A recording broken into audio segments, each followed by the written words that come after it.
As a way of respecting, honoring, and creating awareness about our past, we begin our joint board meetings by acknowledging that New Paltz is on the ancestral land of the Munsee, Esopus, and Lenape people.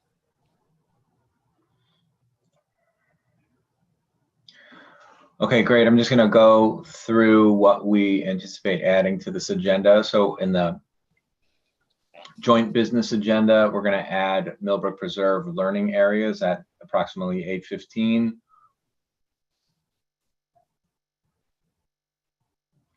Then under the village consent agenda, we have item number 7, authorize a one-time 6-month renewal for 93 North Chestnut building permit without an additional fee.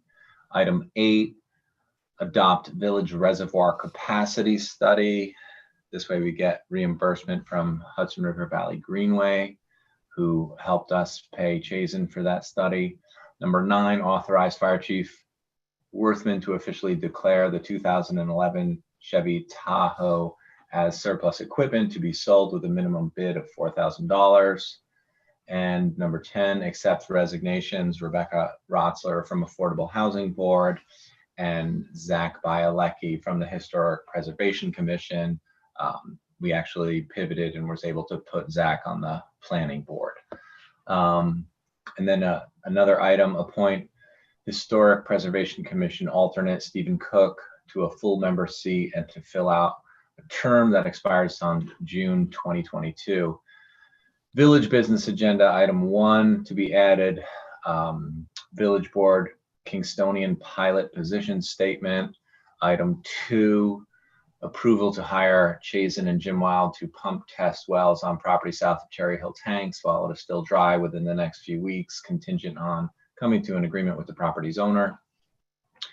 And then item 3 to be added, the resolution that Trustee Bill Murray wrote recognizing Carol Roper, Sally Rhodes, and Mary. How do we pronounce Mary's last name? Strohensky. Sorry, I don't know that.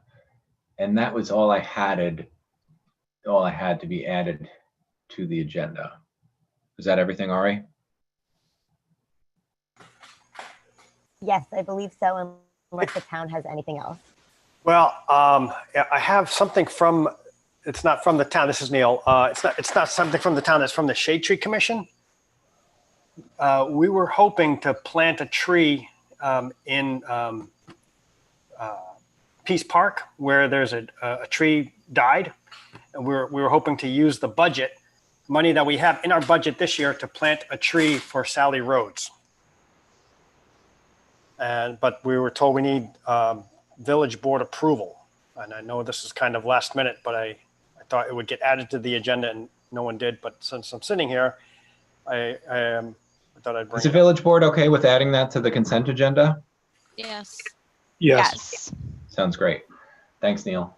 Thanks, Shade Tree Commission. Great idea. And we can mention it when we do the resolution later. Thanks. Sorry for adding it so late. Neil, do you have quorum? I see David. Not yet, but I'm pretty sure Julie's going to come because she wants to talk about the Millbrook Preserve. Whose phone number is Sorry, 7712? That's me. No, that's Oh, me. That's Julie? It's Okay. Julie. Okay. Oh, Yeah. we're here. Great. Dan told me he's not coming. He can't come. And Michelle's excused on our end. Got it. Okay.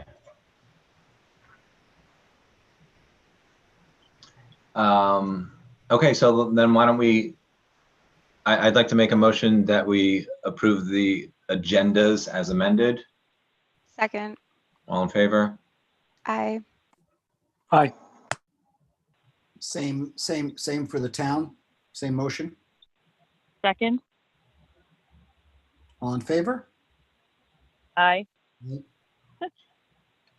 And just to get it out of the way, I'd like to motion to approve the village consent agenda. Second. All in favor? Aye. Aye, thank you. So we have a couple of announcements listed here. Henry W. Bicycle Pedestrian Project. This is Neil. I'll give a quick update. We just had a meeting with the committee this evening. We are working on the preliminary design is almost done. We're waiting to hear back about, we have to do a survey for bog turtles this week. And so we're still kind of waiting to hear back about that before we can release everything. But we're hoping that, sometime in the next month, we're going to have the preliminary design done and have a public meeting, and we'll be able to present it and then get everyone's feedback. The goal is to minimize the impact on the neighboring properties and trees, but also maximize the amount of safety for people that want to walk and ride and drive on Henry W. So it's moving along. It's a tight project, but the Alta Planning is doing a phenomenal job. They really are. So that's sometime in October. We should have that preliminary design, Neil. Yes. Beginning or end of October? Part of it depends on, the bog turtle survey, I think next week, and then there's like another week to get the plans, the results back. But when we're talking about today, we're talking mid-October. But although we're trying to see if we can move it up sooner than that. Because we do know people are interested and they want to hear, but we also we don't want to present anything and then have it change because we didn't have all the survey or the bog turtle results back yet. So, we want to make sure we have all the information before we present it and we don't make any mistakes. So Sounds great. I'm continuing to get tons of questions about this. And if you drive down Henry W., you could get the impression that all those trees could potentially be chopped down. And I know there's no reality where all of those trees are going to get chopped down. I know Neil, Shade Tree Neil, and the rest of you tree huggers have no intention of sort of scorched earth strategy, which is what is being portrayed on Henry W. right now. And there's so much anxiety and I think, confusion about what your intentions are. And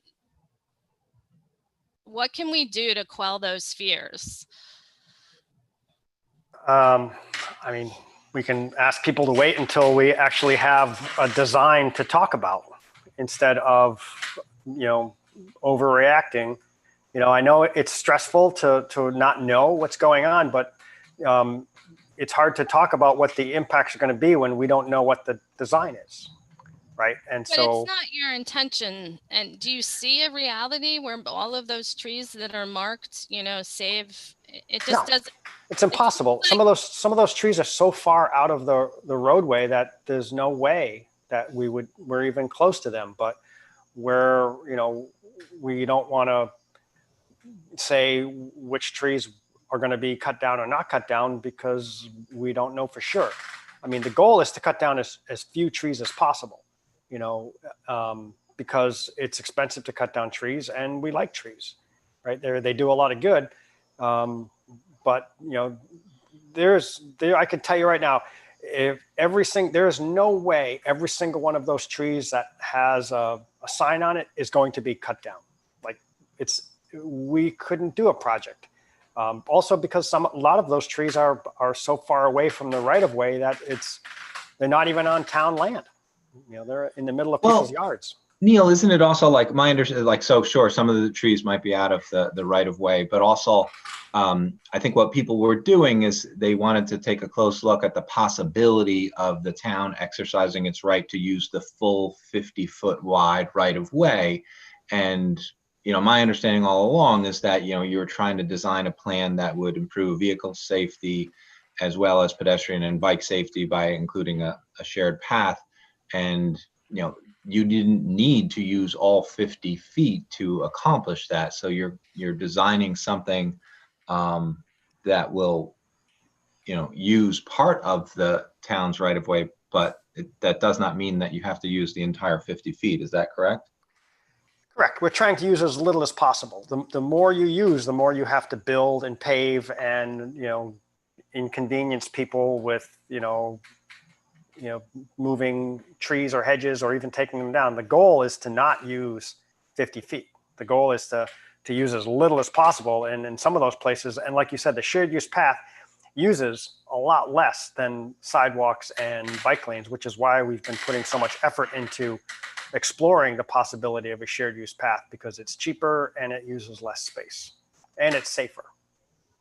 So I appreciate that the folks who live on Henry W. are, carefully watching and looking at this project, and, they want to understand, what it could end up being, what it could end up looking like. And it's perfectly reasonable to say, well, this is what it could be if you exercise the full 50 feet. So I think what, would be helpful at this point is to say, and I know it's hard because you're waiting for the preliminary design, but we're trying to we recognize that not knowing is really stressful for people. So we had a conversation today, the committee, is there any way that, before we have everything official and, ready to submit to DOT, because, they may demand changes too, right? So that's, you submit it to DOT and they may say, oh no, you have to do it this way or this way. And then we have to go back and say, oh, well, what we thought we were going to do is not that. And, we're not doing anyone any favors with that either. Right. So we're trying to figure out a way where we can keep people informed, but also let them know that, nothing's guaranteed because we don't have final approval yet. Do you know what I mean? I totally get that. I think I would love, I don't want to speak for you, Julie, but you said something today, like, you're going to fight for a plan that's going to preserve as many trees as possible.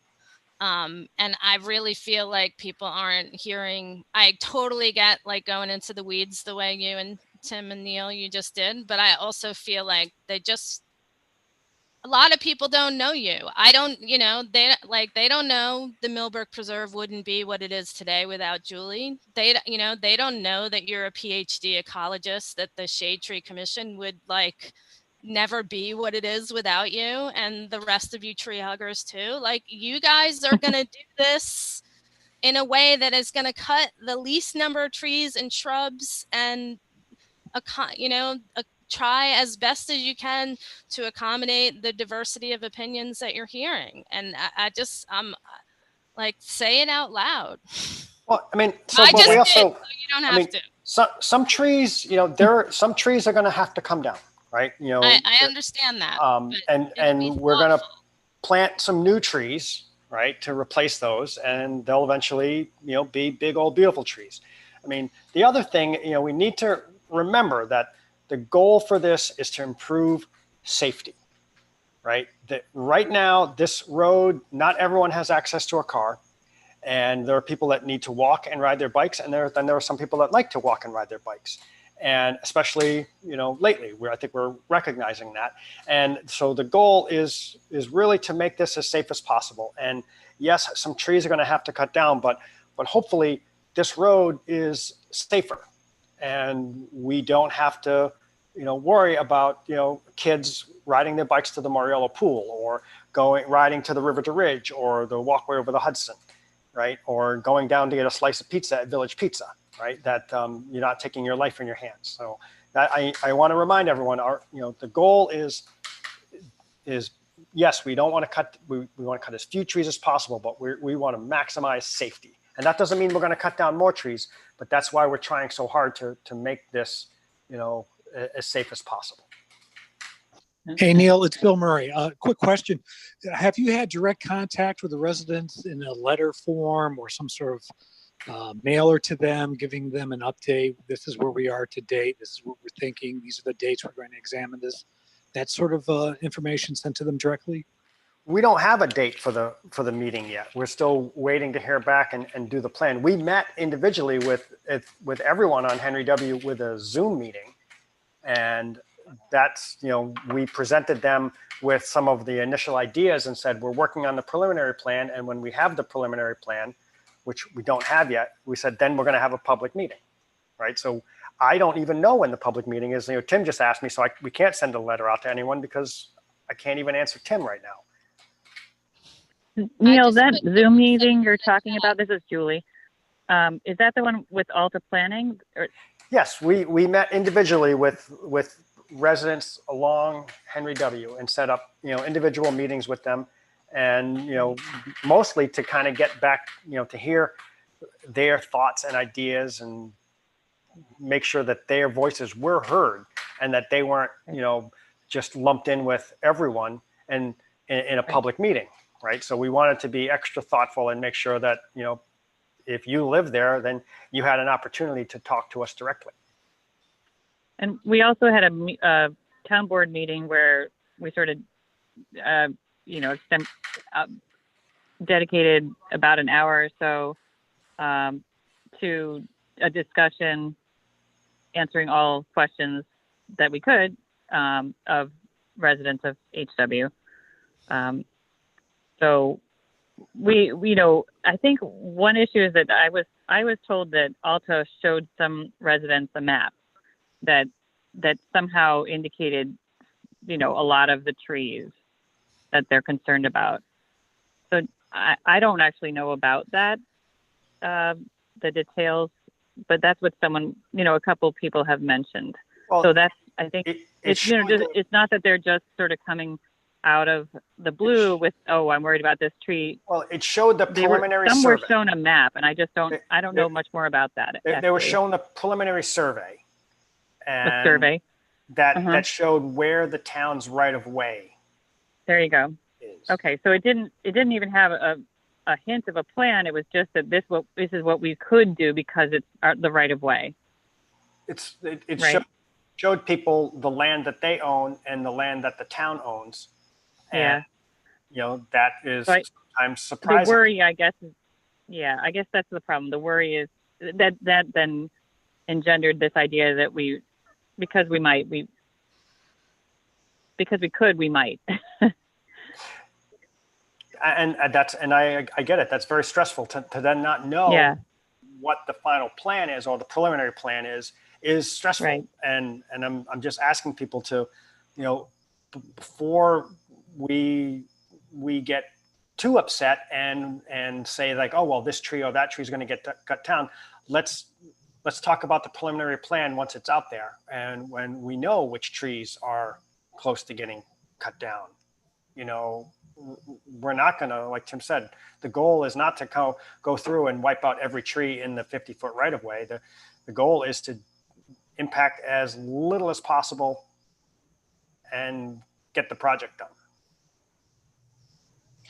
Neil, it's David. Can you just maybe also letting residents know, what does the process look like, that when we present the preliminary plan and then there's a public meeting, what is the rest of that process like? I imagine some people are afraid the preliminary plan is the plan and we're just going to jam it through and that's all it is if we like it or whatever. So can you discuss a little bit about what is the process by which additional feedback is taken into consideration before we come to a decision?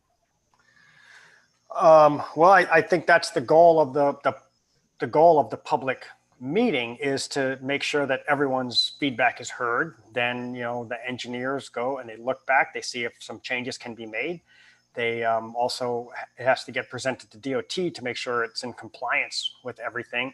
And then, the preliminary plan, it's preliminary, it's not final. There'll be, probably the town board will be presented with, well, here are your options for what you could potentially do. Well, if you want to save that tree, maybe you could make it narrower. Maybe you could, not have a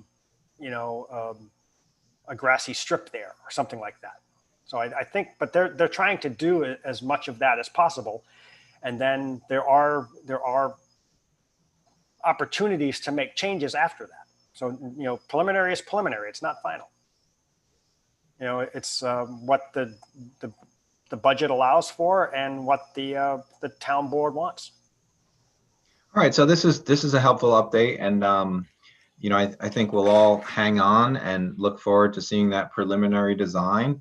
And I think we can relay to members of the community that that's exactly what it will be, a preliminary design, and then you'll seek additional feedback. And if there are rough edges to be smoothed out, you'll deal with them accordingly. So, it's a work in progress. So thanks for the update.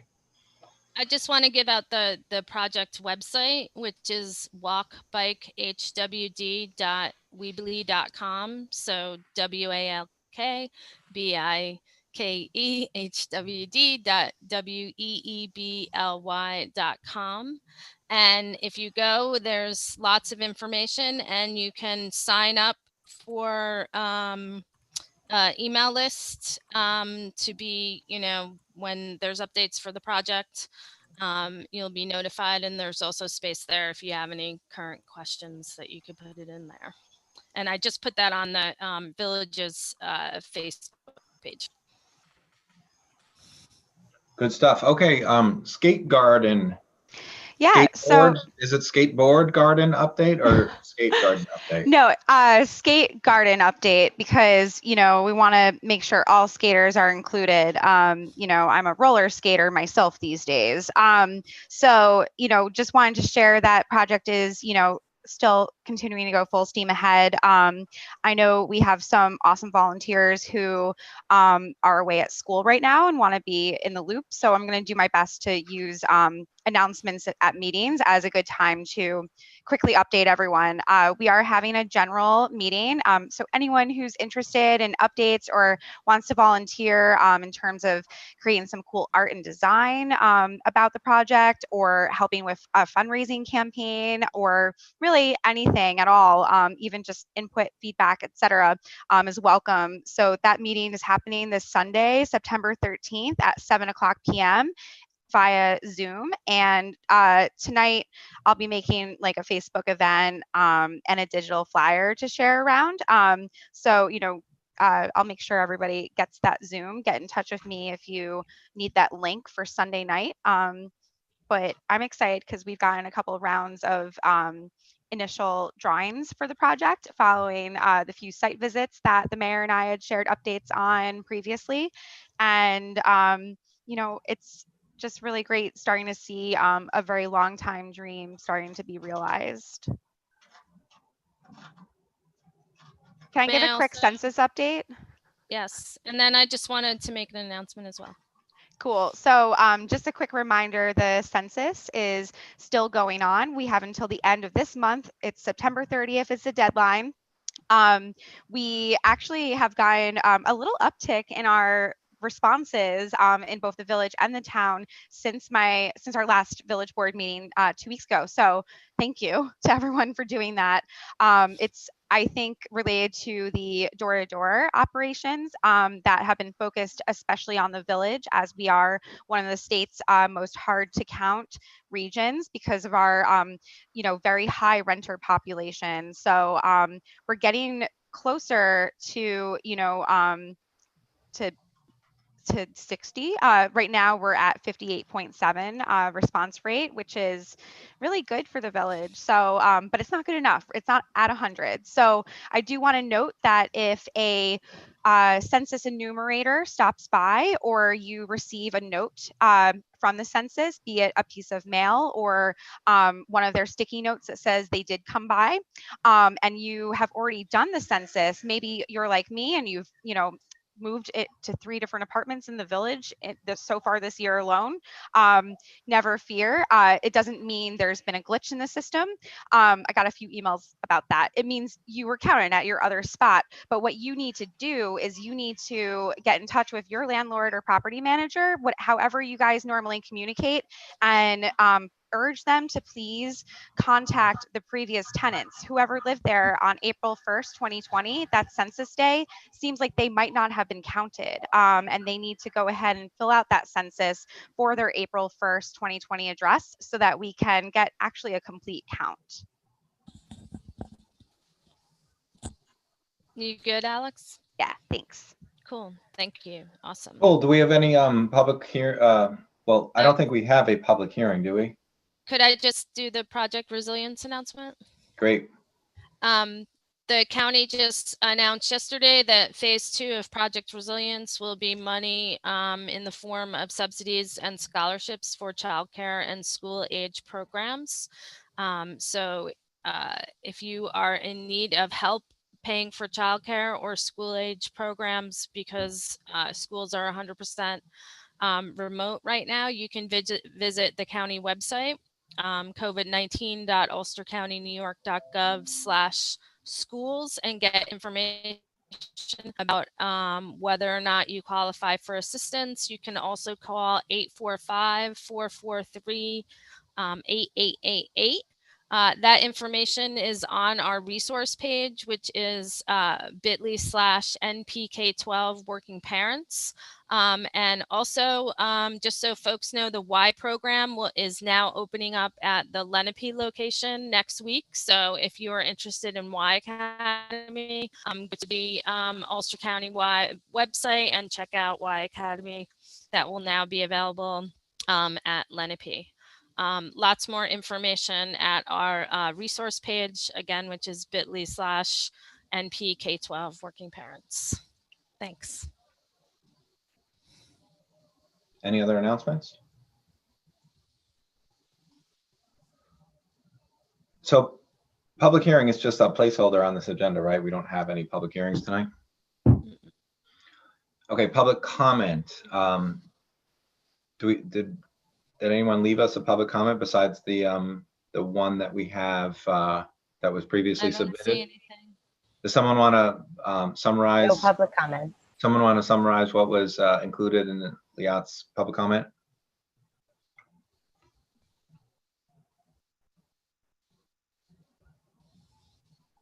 No one wants to summarize it? There were two basic ideas. I think there were two ideas.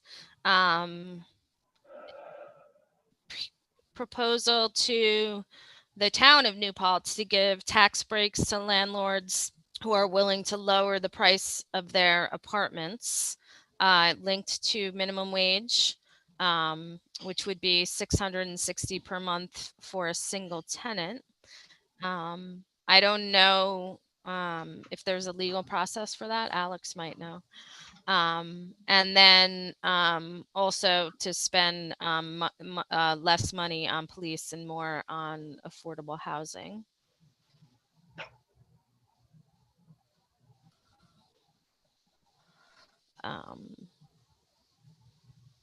Oh, sorry, I meant to respond. Actually, I've been looking into if there's any way to do that. I know I'm always like, hey, I've been talking to my friends in Ithaca, but this is another topic I just threw over at the Ithaca Tenant Union folks, and City of Ithaca Councilman Stephen, fellow former Pergy, and I haven't gotten a response yet, so I'll circle back, but I thought it was a cool idea. I just have no idea.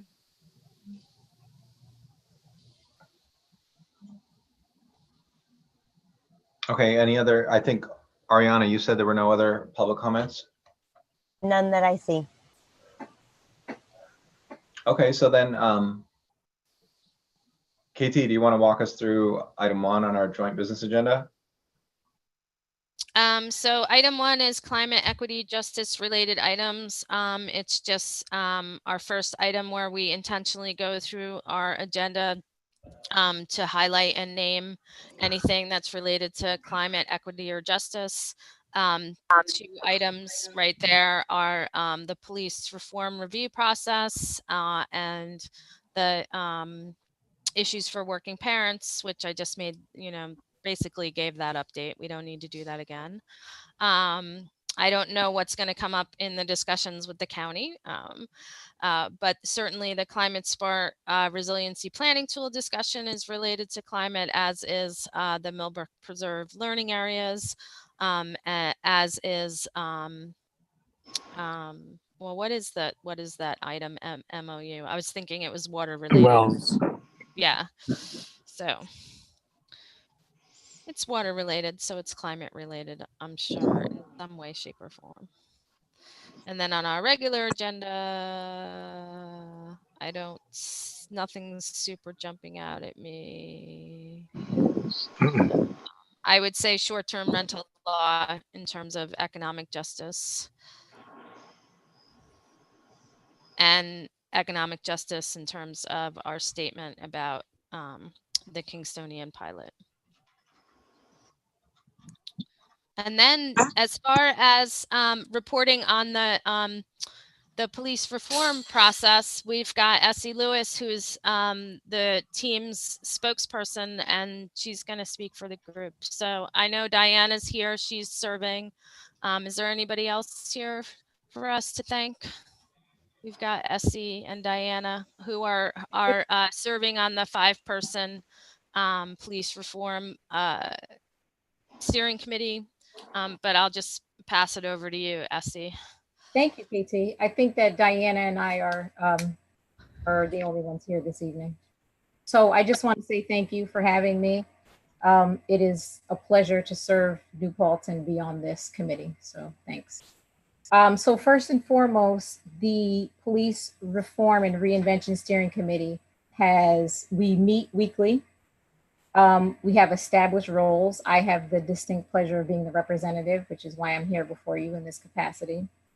We have some co-facilitators, Randall Laverette and Diana Armistead, who's here with us. And then Jennifer Berry is the secretary. And we have our roles listed on the town site. So thus far, we have started conducting some research. We have a graduate student doing research to find statistics on similarly situated police departments so that we can compare statistics. We have been and continue to be in the process of receiving an overview of the police department by Chief Lucchese.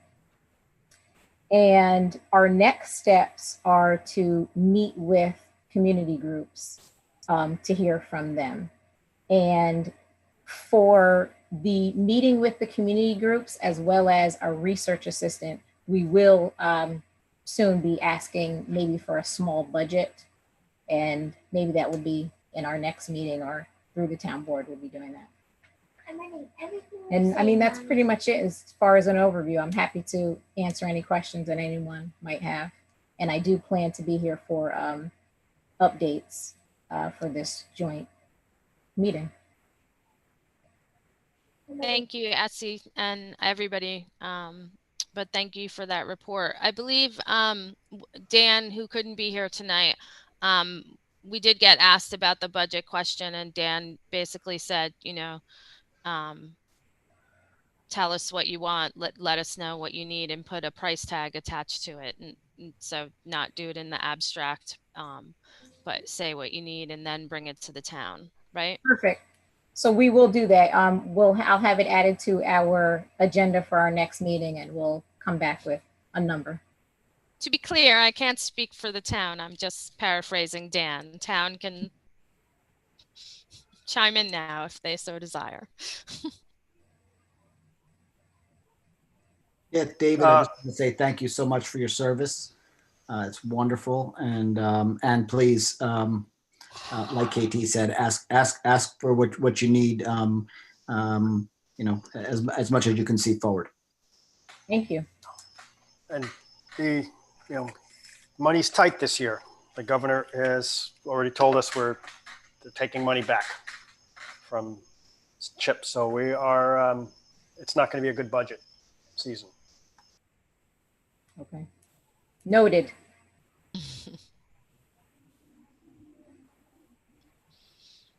Do you and Diana have any questions for any of us? I don't think we have any questions thus far. Again, I will be here for the joint meeting, so if we do, I will bring them forward. Okay. Don't feel obligated to stay the whole time. Thank you so much. I was just going to say I have a small person I have to get in bed, so I am going to. Yeah. Thank you. All right.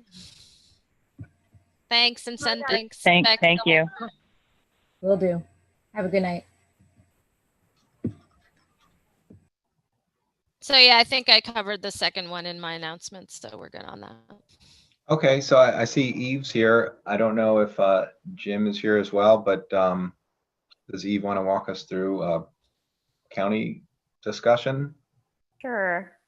So I came up with about maybe 4 items that might be specifically of interest, and would be great to hear your feedback and answer any questions if you have them. So, and I'm just not in a particular order except for the resolution order because it's easier for me. So the first, there's a local law that has a public hearing coming up, and that's to require that all businesses that have an AED have a Narcan kit that's included with the AED. I think there were some questions about, because sometimes these AEDs are located in a place that's just an office that 2 people are working in and not necessarily the same kind of public location. I think they're fine tuning what would be the law, what would be required, which places, but this could conceivably include hairdressers and delis and any other groups, places like that that are required by the state to have an AED. They don't necessarily have to have a whole separate container for the Narcan. It could just be a Narcan kit that is in that box that the AED system is in.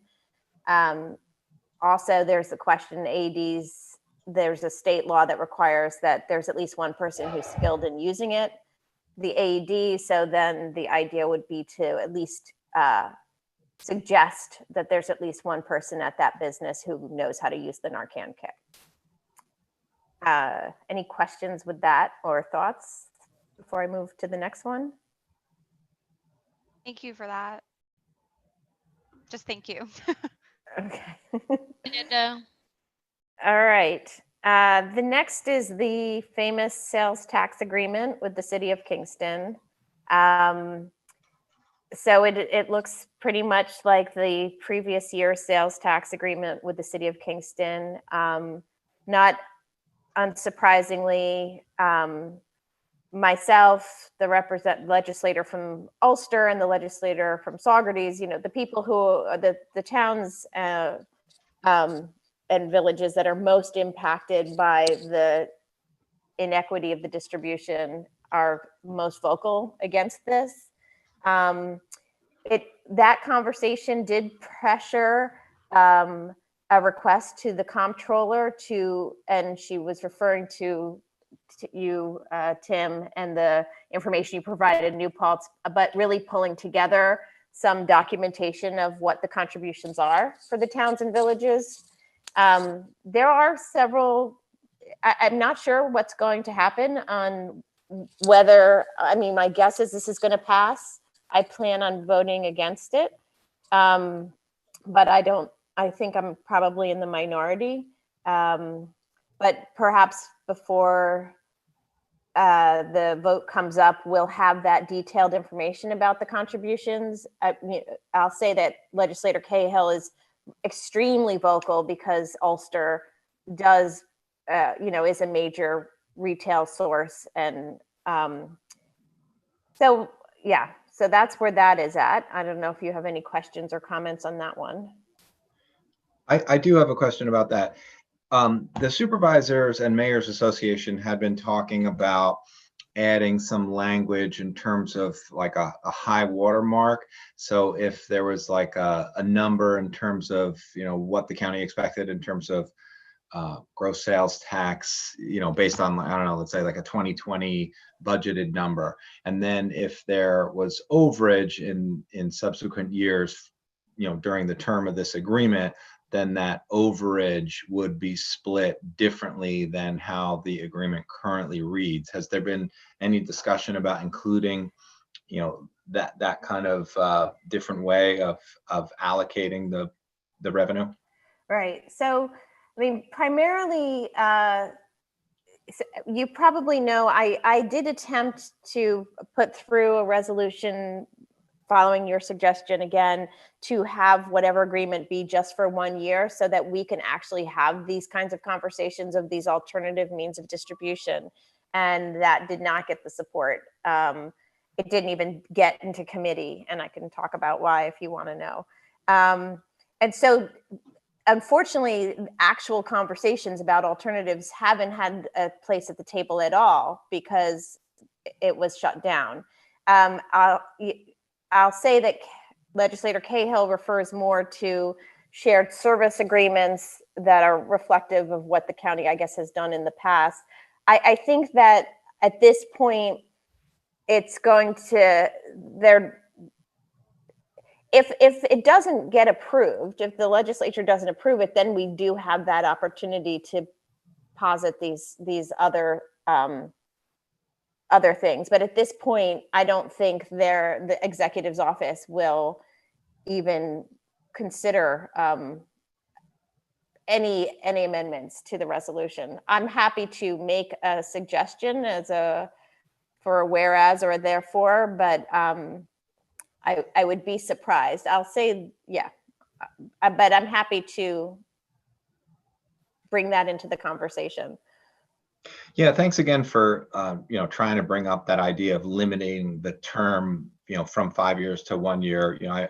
I recognize that was originally something that I floated as a concept. So I was really appreciative that you at least tried to, bring that into the conversation. Unfortunately, it wasn't considered anything serious to consider, but you were clearly trying to like, hey, have we considered this, have we considered that? And that was one of the ideas. So thanks again for trying. So but Supervisor Quigley has been really clear with me about this overage idea, about distributing money over a certain threshold, at a different ratio. So that seemed like a possibility, or something that would be considered palatable by the city and the county. So has there been any traction regarding that concept? So like I said, it never got on the table because discussions about alternatives, like the legislature was basically left out of any of these conversations. And part of the problem, unfortunately, is that when I had presented the resolution of the 1 year kind of hiatus or pause or limit the agreement to that, the message from the executive's office to the supervisors and mayors, basically the message I got in an email from Shannon was that the fear was that given the challenges in these fiscal times, that the 3% you're getting now would be even less. If you don't agree, it's basically like, I'll take these crumbs because I'm afraid my crumbs will be smaller. I think that if you and Neil could get some kind of documentation to me or to the legislature or whatever from the supervisors and mayors articulating this concept, as opposed to just me saying this, where they're going to just come back and say, well, we don't know if the supervisors and mayors want this either. So I think if you can get something to me, I'm happy to push it and present it. But I think that they've been given, the legislature and the executive's office are standing ground on this idea that the supervisors and mayors don't want anything else but what this deal is. I don't think that's true, but that's what they're believing. Yeah, Neil, what's your memory say? Because I felt like our group spoke about it. I thought the Supervisors Association was comfortable with this overage concept. I think you're right. I think we even had language written up. So can you send something to me? That's Eve, let's everybody? Eve, let's do that. We'll get you whatever we did, and I thought we voted on it as an organization. I agree, Tim. I thought the supervisors were pretty unanimous in their support of that idea. All right, we'll get it to Eve. Thank you. And I thought we had this conversation. Thank you, first off, just for coming to our meetings. It's glorious to have a county legislator at our joint meetings and actually be working together. So secondly, thank you for understanding and advocating for the sales tax remedy that is needed. I was going to ask you, because it's always just befuddled me why the other towns and villages wouldn't act in their own self-interest. It seems to me fiduciary responsibility to advocate for the county to lower their share. I mean, to restate again, because it's important, we've always advocated for a redistributive formula that would increase all of the towns and villages share, decrease the 85%, which is well above the norm for a county to retain. 85.5. Thank you for that 0.5, Tim. Yeah, I agree. So I really appreciate that, all of that you're here and that you're advocating for that. And I was going to ask you, like, why did they not act in their own self-interest? Could tell you it's 2 words. Pat Ryan. He called them immediately and spoke to them. And basically after that conversation, I got a message from Shannon basically say that the feeling was fear that if they don't accept this, they'll get something worse. No, I think the question is, why don't county legislators be advocates for their constituents? Because their supervisors are telling them not to. No, but this has been ongoing for years. I'm telling you, I mean, they'll say to me privately, this infuriated me. In fact, I couldn't even get it in committee because I couldn't get enough of the legislators to sign on. And they would say, I agree with you 100%, but my supervisor said no. And they all followed I was in a fortunate situation where I didn't have to decide whether I disagreed with you and Tim, because I did agree with you and Tim. But this is what they were coming back with. And in the message that I got from Shannon, it was quite clearly they are afraid that if they push this issue now, given COVID and all this other stuff, that they will get less than the crumbs that they get already. I mean, listen, in an ironic twist of fate, we weren't reliant on sales tax so much and aren't going to get hit in the way that other places were overly reliant on sales tax. I get it. There's a lot of anxiety surrounding all of the cuts that we're going to be looking at. And that was part of our argument, why we wanted to just say, could we just do this again in a year when we know more? Right. And we need to be united. And so I was hoping I would have those legislators supporting this. But again, I needed to have 4 sign on to the resolution just to get it heard in committee, and I couldn't get them enough. Well, I hope you can, I know you have 2 more items, so we should get to those. And I hope you can stay for the discussion of the Kingstonian pilot. And again, if you give me some documentation, Tim Neal, saying, positing, especially if we can word it as an add-on to the existing resolution, I'll fight for it. I don't know what will happen, but I'm happy to push it. The next is an interesting one. It's about whether the county can and should dip into the tax stabilization fund. And the idea is that, for anyone who's not familiar, that they legally, you can, if you have used up any other possible revenue or any possible funds that you have, which is already questionable whether we have that, then you can dip into the tax stabilization fund. But you have to reimburse it within 4 years.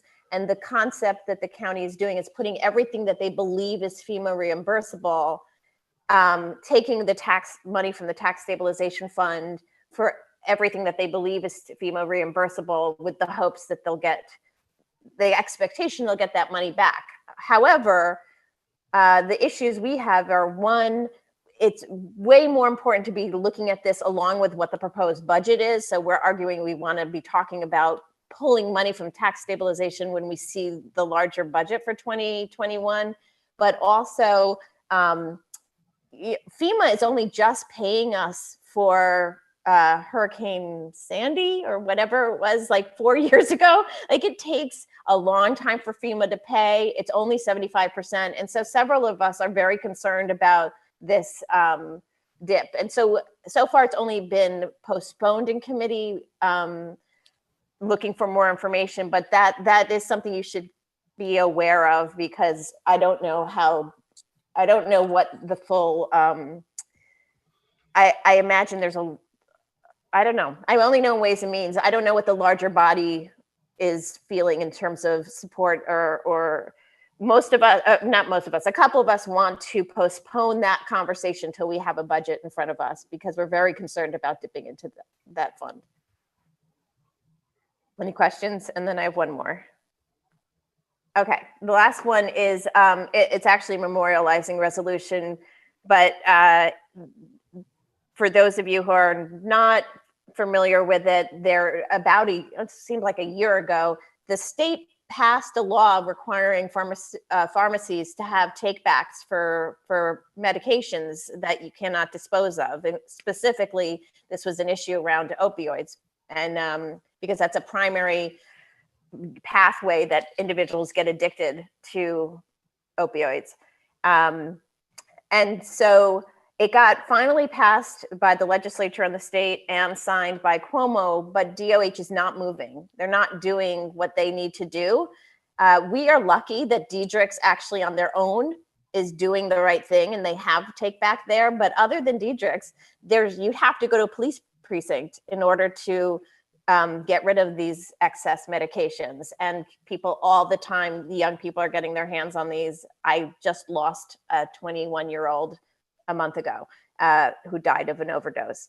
So it's a memorializing, but it's basically asking New York State to get this done. So anything you all could do to also push this point that of getting, and I checked with Senator Metzger, she's been reaching out to DOH. They're not responding to her either. And so we just, it's a law, it's been passed, but DOH has to move on it. They claim COVID, but they weren't moving on it even before COVID.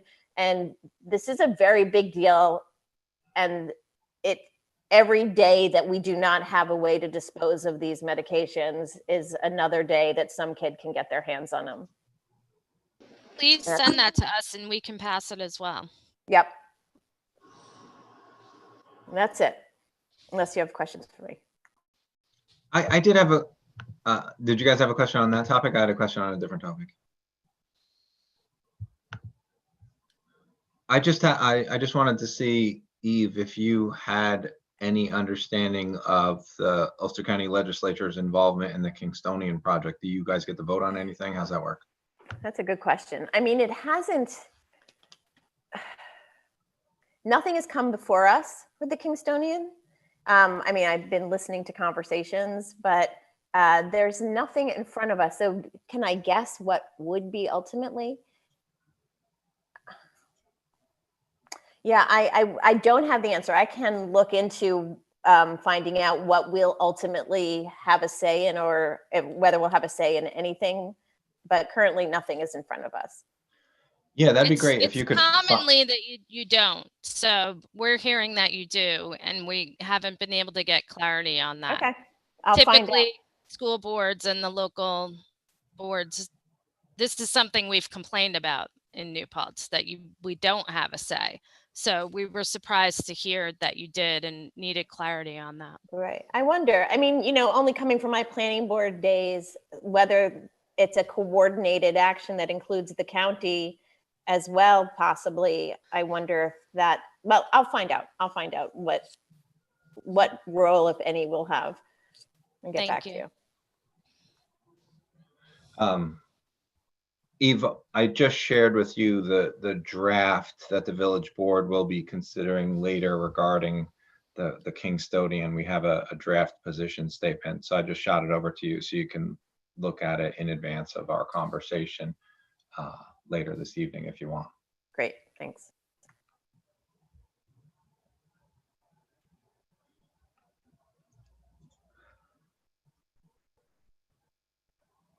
Okay, so we have some folks who are here to chat with us. Sorry to keep you guys for so long, Melinda and Brent. I'll just let you take it away. Hi, everyone. So I'm Melinda Herzog. I'm the Healthy Communities Program Leader at Cornell Cooperative Extension of Ulster County. And Brent, you want to introduce yourself? Certainly. My name is Brent Goach. I'm a resource educator with Cooperative Extension of Ulster County. So we've basically been working on a project on climate resilience, and we'd like to share the results of what we found and some recommendations. I realize the agenda said that this is a village presentation, but actually we worked with both the town and the village this year. So we have a presentation that will actually address both the town and the village with recommendations and identify some strengths and areas of opportunity from the climate resilience tool. We do have a PowerPoint to share. Would Brent be able to do that? Yeah, is it possible for me to share my screen? Is that okay? You can absolutely share your screen. Okay. Okay. Awesome. So Brent, if you want to bring up the first slide, Yep. I'm just Give me going to one take sec. you through the beginning. So first I want to say thank you so much. We There we worked go. with so many wonderful people in the town and in the village, including the supervisor, Neil, and mayor. And in the town, we worked with Chris Marks and Stacy Delariti and Kelly Preston. In the village, we worked with Ariana. She was amazing in getting us through the tool, and Blue Terrilliger and Corey Worthman. And of course, we couldn't have done any of it without the help of Janelle Piotr, and who's here tonight, and Amanda Gatto, who really helped us organize everything around the town and the village and all the key players, and kind of open doors for us. So we really appreciate their assistance as well. And we hope that this is something that'll be very useful for you. So I just thought we'd start with a quick explanation. This is a climate smart resiliency planning tool that we did. It's a project that we worked on with both the town and the village. And Brent, if you could just advance to the next slide. So this is part of what we call the Hudson River or Hudson Estuary Watershed Resilience Project. It is funded by the New York State DEC's Hudson River Estuary Program. It's also funded by the New York State Water Resources Institute. Since 2012, Cornell University and several of our cooperative extensions in the region have been working in partnership with the New York State Water Resources Institute at Cornell University. We've had support from the DEC's Environmental Conservation's Hudson River Estuary Program. We've been working on a lot of projects in climate resilience with them. So it's a combination of research, demonstration, educational outreach projects, addressing the challenges of flooding, stream and watershed management, and of course, climate change. And currently, as part of our partnership, we've actually just changed our name to Climate Resiliency Partnership. The counties that are involved in that are Dutchess, Columbia Green, Ulster, as well as Rockland and Rensselaer. Next slide, Brent. So in 2020, we do have a focus where we're working with communities to support specific certification actions. So this is all about getting certified in New York State's Climate Smart Certification Program, which you guys are all doing a great job in getting this going and have been working steadily on it. We're fully aware of the Climate Smart Task Force work in both the town and the village, and applaud your efforts. And I was excited just to see the books that are being shared amongst you. I'm like, oh my gosh, this is so exciting. So you're doing great work. This year, all of our work with this Watershed Resiliency Partnership that I'm speaking of focused on assisting different municipalities in more climate resilience in planning and other kinds of work. So what we did as a group with all 5 of our counties, the kinds of work we do, we assisted 2 communities in creating road stream crossing inventories and management plans. We're working with 9 communities to lead them through reviewing all of their current codes, ordinances, and plans. And that's what this is. This is the Climate Smart Resiliency Planning Tool. And then we make recommendations on where you can begin incorporating climate resiliency into your policies and projects. We're actually also working with 5 communities to review all the work they've done in the past few years that would qualify them for credit in the Climate Smart Communities program. We call this a Climate Smart Assessment. So we also do that for communities with this funding. help them get their certification and even help them with submission in some cases. And we do climate visioning with some communities. This year, we also are working with 2 communities on incorporating climate resiliency into comprehensive plans. So this is some of the work that we do that can go beyond what we're about to show you tonight, some of the things that we can offer to you in the future. Next slide, Brent. So the tool. What you see on the screen is basically the first page of the tool. It's a community plan checklist. What we do is we go through all of the, basically the plans that you have for your town and your village. Each municipality, we look to see what you already have completed. And every municipality is different. You know, nobody has all of them completed. This isn't to make sure that you've hit everything on the checklist. This is to see what you do have available. And what we do is that helps us identify, by reviewing these plans, we help to identify some of the gaps that we might find in the beginning of the planning process and areas, you know, some of your strengths. Some of your municipalities have an amazing array of plans, and we look to see what are the strengths and where there are opportunities. So actually completing this tool for we have done for both the town and the village will allow you to apply for 6 points in the Climate Smart Communities program. So the report that you have will help you get more points. And of course, more points raises your possibility of your level, whether you're bronze, silver level. And then, you know, you're certainly more eligible for more grant funding to apply for from the state. Can we have the next slide? So what are the benefits of becoming climate smart? I mean, really, you know, your climate smart task forces are really very well organized and are doing a great job with this. But basically, you are more eligible for free technical assistance, more guidance, you get more networking and some recognition, and of course, more funding. So it is a general framework or a roadmap to the certification, you know, provide you with opportunities to do more work that will bring you towards a goal of more climate resilience, to address any of the 130 actions that are outlined in the program. Communities that become certified receive statewide recognition, as you know, and you can also score higher on competitive grants. Next slide. So the process in itself, as I shared, we basically took a look at a lot of your plans and a lot of the things that you already have in your documents, your comprehensive plan, any open space plans, anything that we have on that list, we took a look at and basically reviewed them using the tool. And then, as I said, we did work it was lovely to work with members of the town and the village to complete questions that we couldn't answer by reviewing plans. And that included things that had to do with your outreach on emergency preparedness or what kind of training you're offering to you know, staff in the town and the village.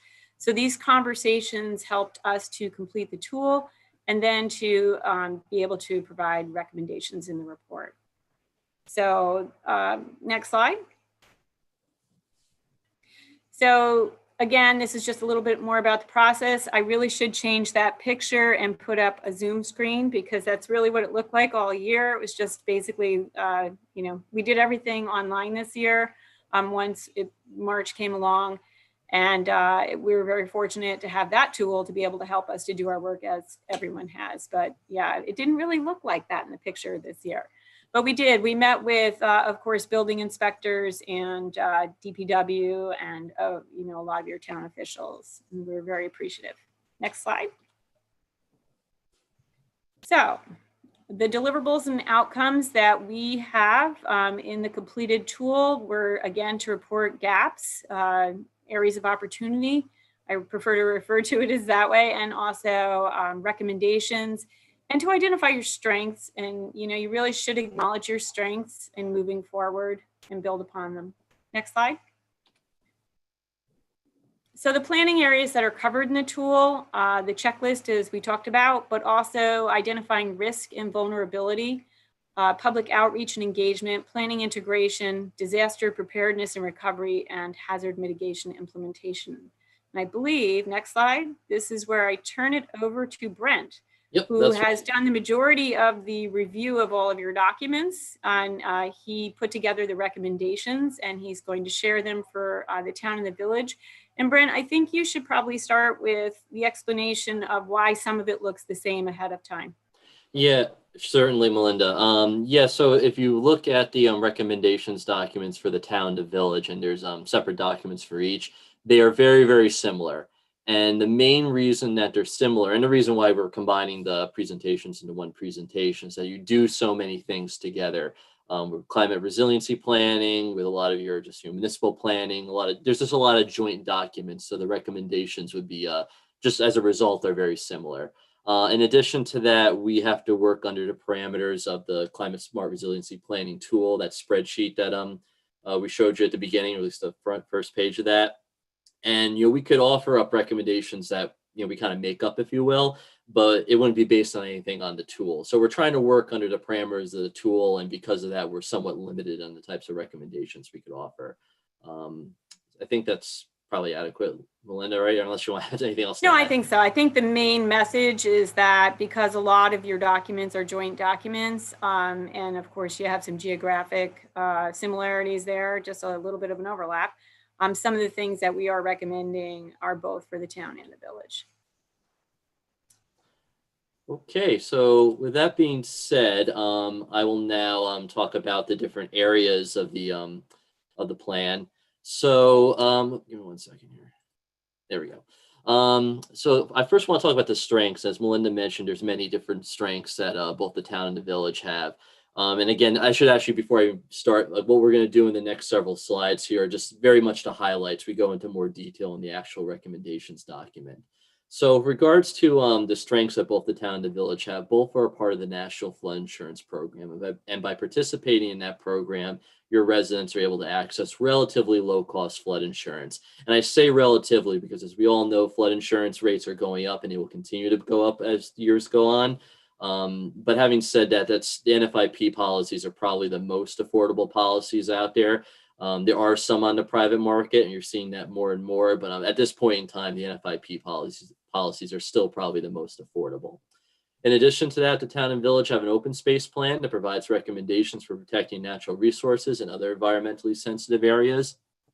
As we mentioned just a moment ago, there's several joint town-village documents as well as initiatives that provide, a coordinated approach to becoming more resilient, and that includes things like your greenhouse gas emissions inventory, your climate vulnerability assessment.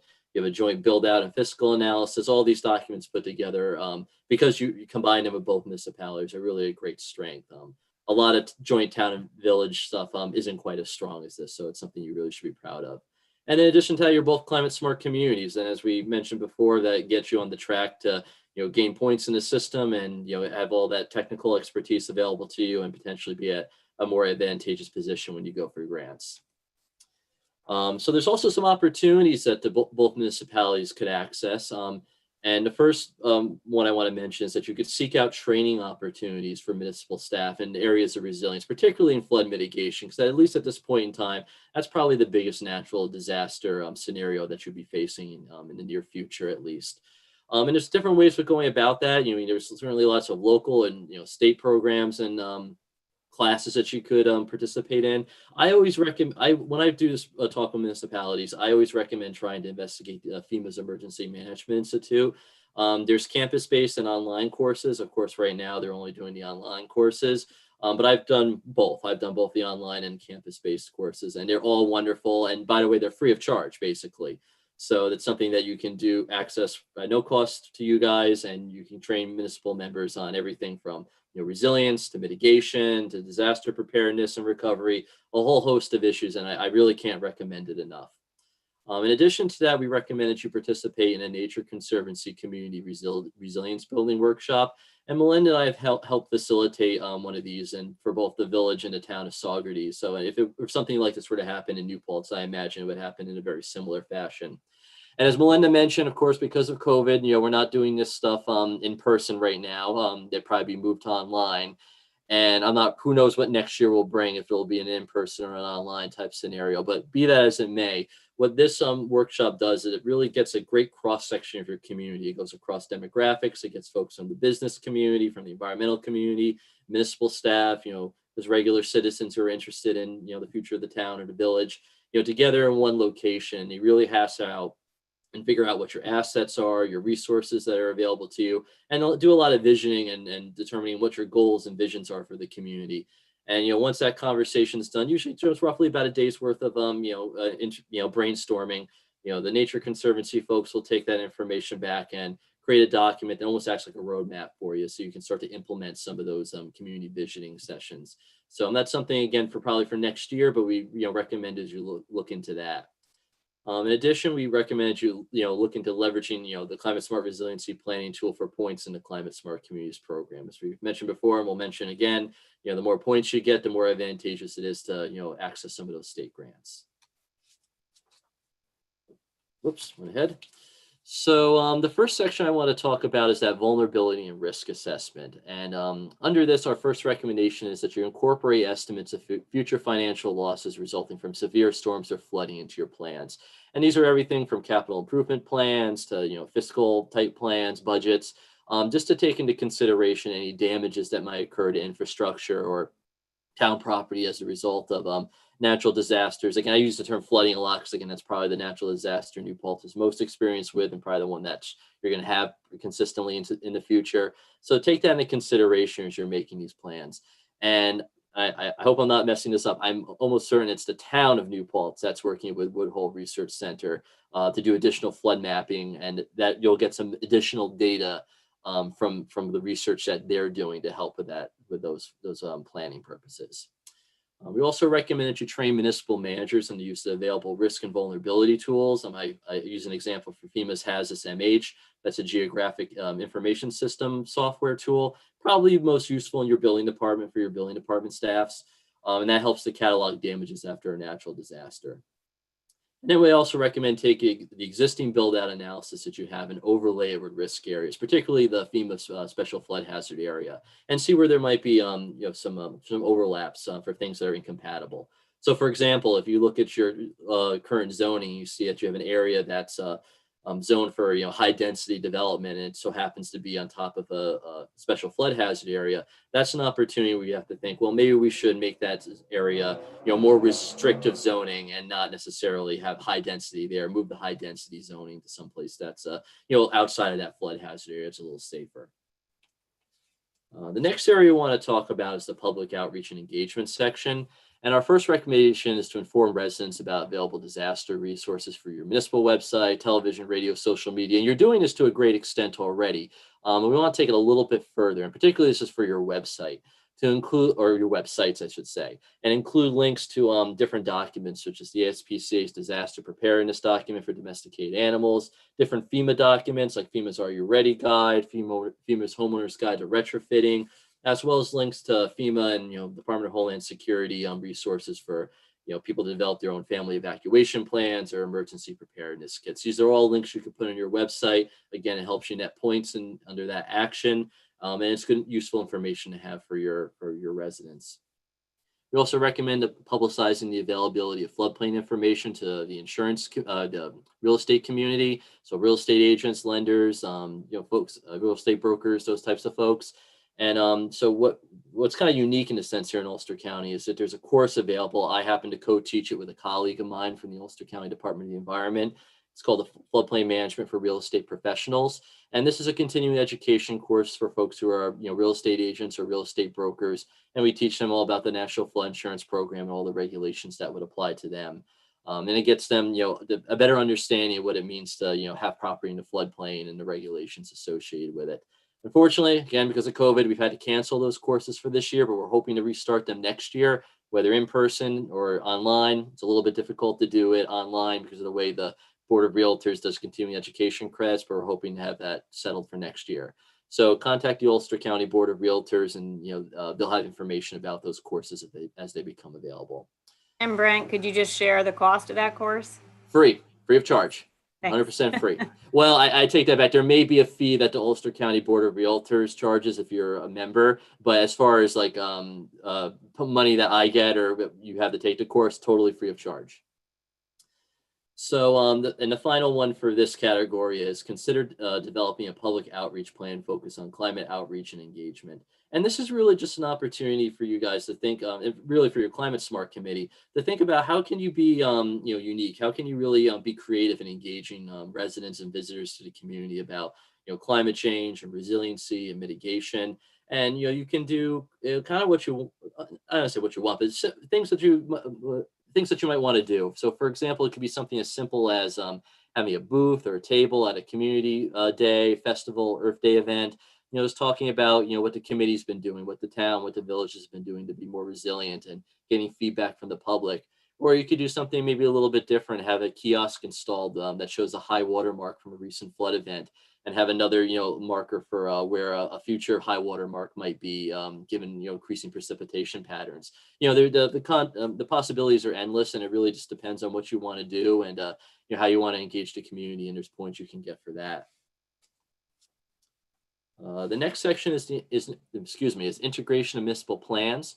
And we recommend that when you go to update your town and village comprehensive plans to include sustainability elements in them, and really include them right up front. Your goals and objectives, your visioning statements, your mission statements, and really lay out what you intend to do to be more resilient, how you hope to mitigate climate change, and be safe.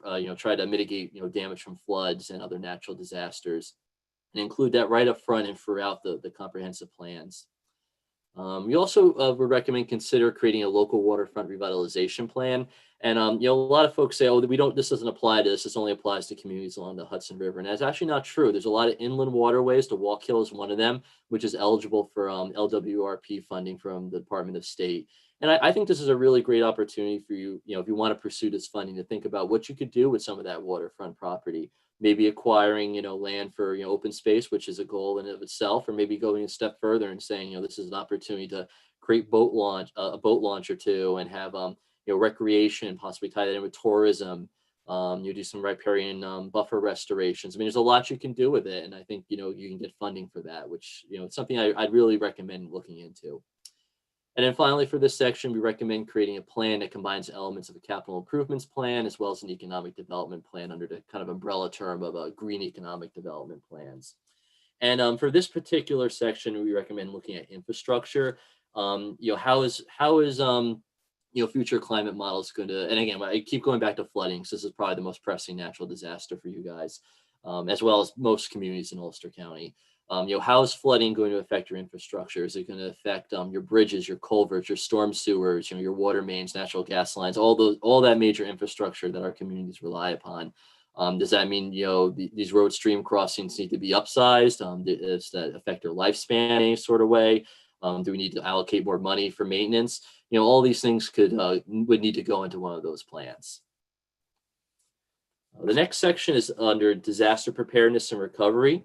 And we recommend creating an evacuation plan for both the town and the village. We clearly define municipal responsibilities. And actually, I should back up a second. When we were talking with our officials, you do very much have an informal evacuation plan, a lot of informal plans for this sort of thing on the town and village level. But this is really talking about making it a more formalized plan, so everybody knows exactly what they should be doing, what their responsibilities are, and map out multiple evacuation routes from flood-prone or hazard-prone areas, and identifying vulnerable populations. So the elderly, folks who are disabled, with disabilities that may need assistance in getting out of those hazardous or flood-prone areas.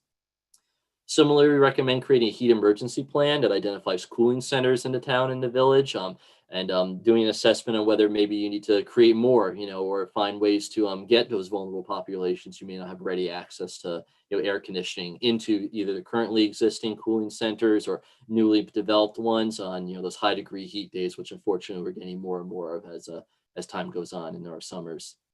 And this last bullet looks very similar to the one in the previous slide, and it is the same action, but it's coming at it from a slightly different angle. The previous slide talked about infrastructure, but within that green economic development plan, you could also include elements of doing assessment on what you could do to increase green economic opportunities. So it's kind of like green collar jobs that they've talked about in the news so much these days. And finding ways for municipalities to encourage that type of development and boost the economy that way. So again, the previous slide was talking about it from a way of like saving money, keeping your infrastructure protected. This and on this slide is talking about it coming from a slightly different angle of almost generating revenue, creating economic activity, and that could all be included in that green economic development plan. And then finally, the last category we'll talk about is hazard mitigation implementation. And our first recommendation here is to participate in FEMA's Community Emergency Response Team. This gets your municipal staff better trained to prepare for disasters, as well as volunteers for that matter. We also recommend supporting land acquisition programs to purchase land conservation easements or even land outright in hazard-prone areas. And then take that a step further even and talk about, restoring the floodplains and the riparian buffers to those areas. So again, similar to what we were talking about with the LWRP, acquiring, waterfront property and think about, you can certainly acquire it just for open space, but you could also acquire it for, recreational purposes, you can, restore, buffers and ecological integrity there. The New York State Department of Environmental Conservation has a program called Trees for Tribs. I'm sure some of you are familiar with it. You could access them to get, free riparian plants, which will, again, help with the ecology of the area, help with stream stability, limit erosion, help slow down the velocities of flood flows. I mean, there's a lot of opportunity you can do there to help with mitigation. And then the big question we always get asked is say, well, these are all wonderful things, but how do we pay for them? Well, you don't necessarily have to reach into your own coffers to do that. There's lots of programs out there at the state level and certainly at the federal level to get money to implement these programs. And I list several here from FEMA, the Hazard Mitigation Grant Program, the FEMA Pre-Disaster Mitigation Grant Program, the Flood Mitigation Assistance Program, and in this last one, the Building Resilient Infrastructure and Communities, or BRIC program. That's actually quite a new program that's just launching now. And what's nice about that one is that particular program is really looking for unique, interesting, large-scale projects that could, very much a community visioning in a way. That's what they're looking for, these sorts of mitigation things. So my point is there's lots of funding opportunities out there for you. You don't necessarily need to levy new taxes or dip into other funds or steal from other lines to implement these projects. And that's all I have here. I don't know if Melinda wants to say a few final words, but I just want to say thank you to the boards tonight for hearing us and listening to us, and to all the folks who helped us with this project. And I'm sure we will answer any questions that you may have. Yes, and thank you, Brent, for sharing that so eloquently. Sometimes it's funny when you talk on Zoom, you get marbles in your mouth. But it was just a pleasure to work with all of you. But again, Brent has shared a whole list of possible funding sources. Some of these recommendations, if you want to pursue them, reach out to us with questions in the future. We'll check in with you again a few times over the course of the next year and see if there are ways that we can assist you. Much gratitude to both you, Brent, and Melinda, for all the fine work that you've done here. This has been really awesome. Thank you. Thank you. Thank you. Yeah, thanks everyone, and thanks Janelle for shepherding the project on behalf of both the town and the village. Yep. Just David, adding a big shout out to Janelle for just really bringing us through this in such a wonderful way. That kind of volunteerism is just helps us do these great things. So thank you.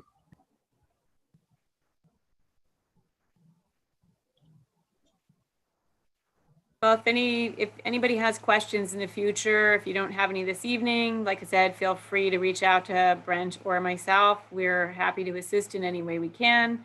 And there are ways that we can kind of take this a step further for you in the future. With some of the, this is all grant funded for us as well. And we do have opportunity to take some of it forward when the time is right for you. And that's basically the way most of the communities are finding funding. When they actually embark on a project, some of this works into it naturally, or they're able to, sort of leverage these documents for additional grant funding. Good stuff. Yeah, sorry, I don't have any questions off the top of my head right now, but appreciate the offer to try to help us. Thank you. Thank you so much, and to everyone who contributed. May I jump in with one thing quick? Absolutely. It was interesting, you know, when you said one of the things is to seek training opportunities for municipal staff in flood mitigation. Actually, what we've been doing for quite some time now is monthly meetups just for the community. And guess what our next topic is going to be in October? It is water management tips for residential landscaping. So, you know, it's great. We're doing it at the community level, and this recommendation is to do it at a municipal staff level. So very much recognize that that's a key issue for us. That's fantastic. I will say one thing that we learned working with both Janelle and Amanda, they are highly motivated in the pursuit of climate resilience, and you're very lucky to have them. It's been just a pleasure working with you. Thank you, Linda. Janelle, could you share the date and stuff for that upcoming October meetup? Yes, it's October 6th at 6, coincidentally. Our meetups are always the first Tuesday of the month at 6 o'clock. And that we started before COVID, so we were meeting, moving it around at different restaurants, bars, whatever, and often having dinner. So we've kept it at 6 o'clock, hoping that someday we'll get back to that pattern. This one is the presenter is going to be Mark Massio, and he will be presenting from his location, yes, Calico Nurseries out on 32. But no doubt we'll have to also run this as a Zoom. So there might be a few people that could be on location, but then we'll make it available on Zoom. And that's always, the details of that are always in the monthly newsletter with the Zoom link.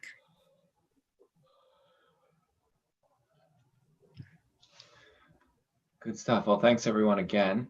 And we're gonna jump, I believe Tal is here from the Millbrook Preserve, and you're gonna chat with us about the learning areas idea. Yes, hi. Thank you for adding us so last minute. So we've been hearing a lot from community members and parents that they would love to have some outdoor spaces to take kids as a part of educational experiences.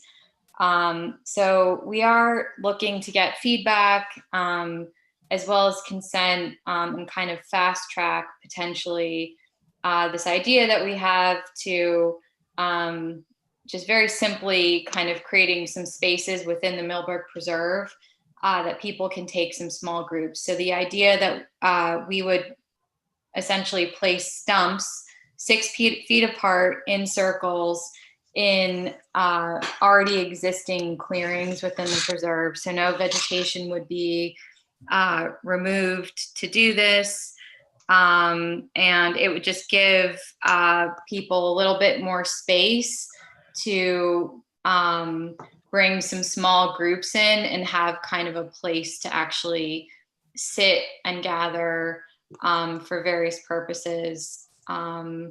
So we are looking to see if we could get village and town permission. We've identified maybe 3-4 locations that we would kind of create these circles.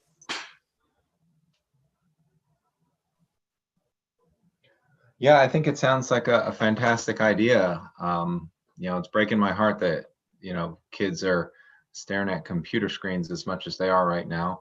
Yeah. So let's get them outside. Let's use this taxpayer-owned asset that we're so lucky to have. So I motion that we let people sit outside on the stumps. Second. Make the same motion for the town.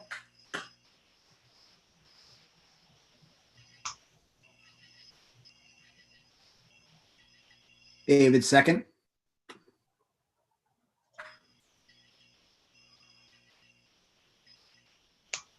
Did we vote, Tim? Yeah, I said all in favor. I don't know if it got gobbled up. I don't think I heard that. Aye. Okay. All in favor All for in the favor? town? Aye. Aye. Aye. Did we hear from Bill? About just any opposed? Sorry, it wasn't working. Aye. Great. Thanks, Tal. Thanks Great, for thank you all. working on this. Absolutely, thank you.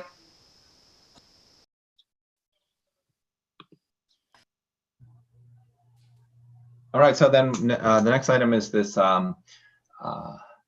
MOU between the town and the village, and this relates to the groundwater wells that we installed over at the northern edge of the Moriello Pool Park.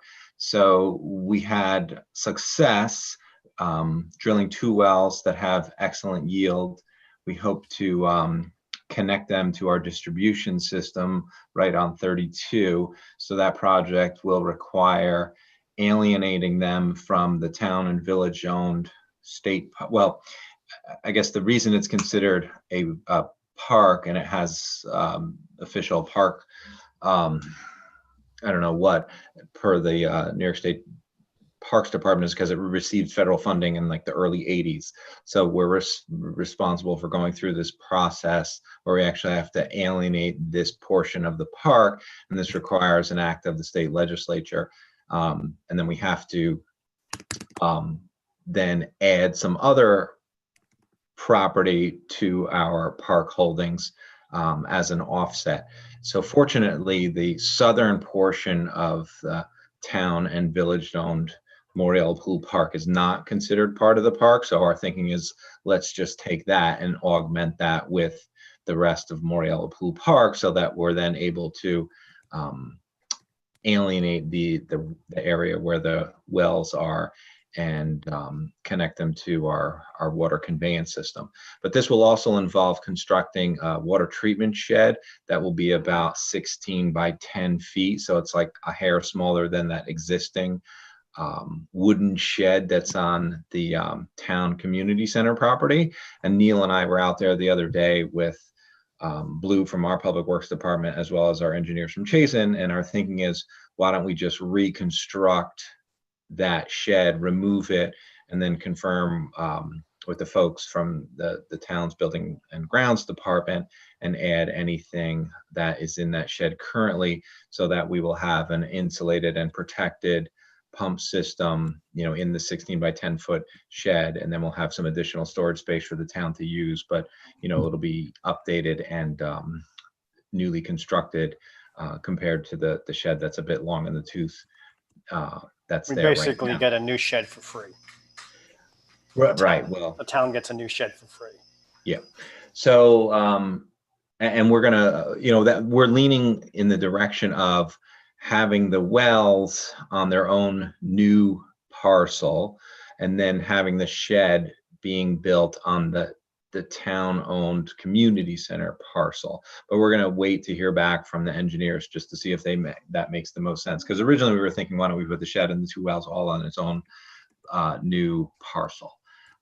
So this is basically just an MOU saying that the town and the village are on the same page. We're also going to share this with folks from the state and county Department of Health to make sure that they're comfortable with our concept. And then we're going to get this to the legislative director in Senator Metzger's office and ask the senator to help us get this legislation passed in Albany.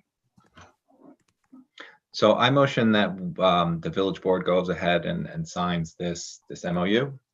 Second. All in Second. favor? Aye. Aye.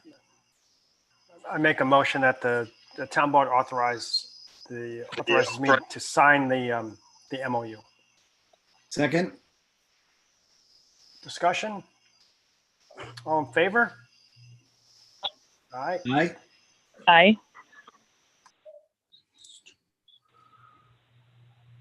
Thanks, everybody. So town, you guys have a discussion on a plow purchase you need to do?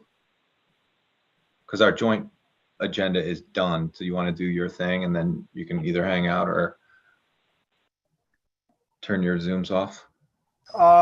Yeah, so I don't know, this was, it didn't make it on the agenda for the last meeting, but because of the spending freeze that we have to approve purchases over a certain amount. We sent this around. This is, Chris says he needs this is a plow for one of the big trucks. Obviously, it's a $10,000 plow, I think. And so we just need board approval to spend the money for a new plow.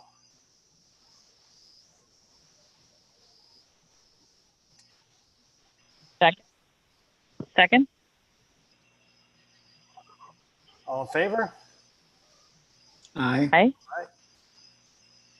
All right, thank you. And before we end the town portion, I've been in communication with Alex. I need to recuse myself from votes about the Millbrook Preserve so that we didn't have a quorum for our vote about the Millbrook Preserve. So Alex she had something she had to attend to, but she's able to, attend now to the meeting, and she's logging on. Is that something we can do real briefly? Sure. If folks have a moment. If it takes more than a minute, then we can just, find another way to do it. But I think it'll We only can just take a hang minute. out till she gets here. However they stretch. You guys can keep going on with the village stuff if you don't mind us interrupting in a little bit. There's Alex coming in. There it is. Oh, thank you. All right, Alex is here now. I'd like to make a motion to authorize the construction of learning areas in the Millbrook Preserve. I second. All in favor? Aye. Aye. Aye. Thank you. Thank you so much. Thank you all. Thanks, town. See you soon, town. Hang out if you want to talk Kinstonian pilot, town. Okay, so we're going to continue. And the first item on our village business agenda is a village board Kingstonian pilot position statement. So this statement is basically split into two pieces. The first piece is basically a comment on just the formula in terms of why pilots are problematic because of the New York State sales tax law. And actually a housing project like this does a really great job of illustrating just how problematic the way the law is currently written is. And, it's so problematic that over the last several years, there's been quite a few bills proposed to try to fix this, and it never sees the light of day. Actually, it was passed by the Senate and the Assembly a few years ago, but then it was vetoed by the governor. Ordinarily, these bills, they never even come out of committee. But it's just it's a formula problem, and to me, it's kind of reason number one why a municipality would never agree to a pilot. When I was on the town planning board, plus 5, 6, 7 years ago, we came up with a finding statement related to the Park Point development. And the primary reason that we voted against the project was because of the pilot and because of the way the formula would actually harm the taxing authorities. And it's explained really well where when you construct new housing, you're going to end up with additional responsibilities and expenses as a taxing authority, especially if you're a school district. So in the case of constructing new housing, you're going to end up with a certain number, and there's ratios that you can use. So like if you build 100 new units, that have X number of bedrooms, you're going to end up with Y number of K through 12 aged children. It's just math. It's just what happens when you add units to any community. So the way pilots are currently formulated, or the way the sales tax law is currently formulated, you end up with new units, and then the school district has no way of being able to increase their budget to accommodate the additional demand on their school district. It's a fundamental flaw. And several years ago, the town of New Paltz was sued by the developer because of the decision that our town planning board made. And the judge sided with the town of New Paltz because of, how this process currently works. And, that's why the legislators in Albany have tried to fix it, but they've unfortunately been unsuccessful. And then part 2 of this position statement speaks to this sales tax agreement that we live with here in Ulster County, where the the 4%, it's basically half of all the sales tax that's collected. We have an 8% sales tax rate in this community. 4% goes to New York State. The other 4% gets split, and the split goes as follows. The city of Kingston gets 11.5%. The 23 towns and villages split 3%. And Ulster County gets 85.5%. And, we've had numerous discussions as a board, both the town and the village. We've written resolutions saying that, we want the county and the city of Kingston to take a closer look at it. Especially in a community like the village of New Paltz, we're able to get sales tax data from New York State that shows how much money we generate within our zip code. But then based on this agreement, both the town and the village share 0.1% of all the sales tax that's generated in this county, even though we generate millions and millions of dollars. Based on the current agreement and what we have seen, it's a teeny tiny fraction of 0.1%. So it just I feel like this is another reason, this is not New Paltz, not staying in its own lane. This is, our county of 180,000 people that we're all responsible for generating sales tax as a collective. Some communities might generate more or less at different times. As we've said in New Paltz, that we're, consistently in support of a progressive redistribution of sales tax, and the way the sales tax agreement between the county and the city of Kingston, it is anything but that. Where 23 towns and villages have to share 3%, it just does not make a whole lot of sense. It does not feel equitable.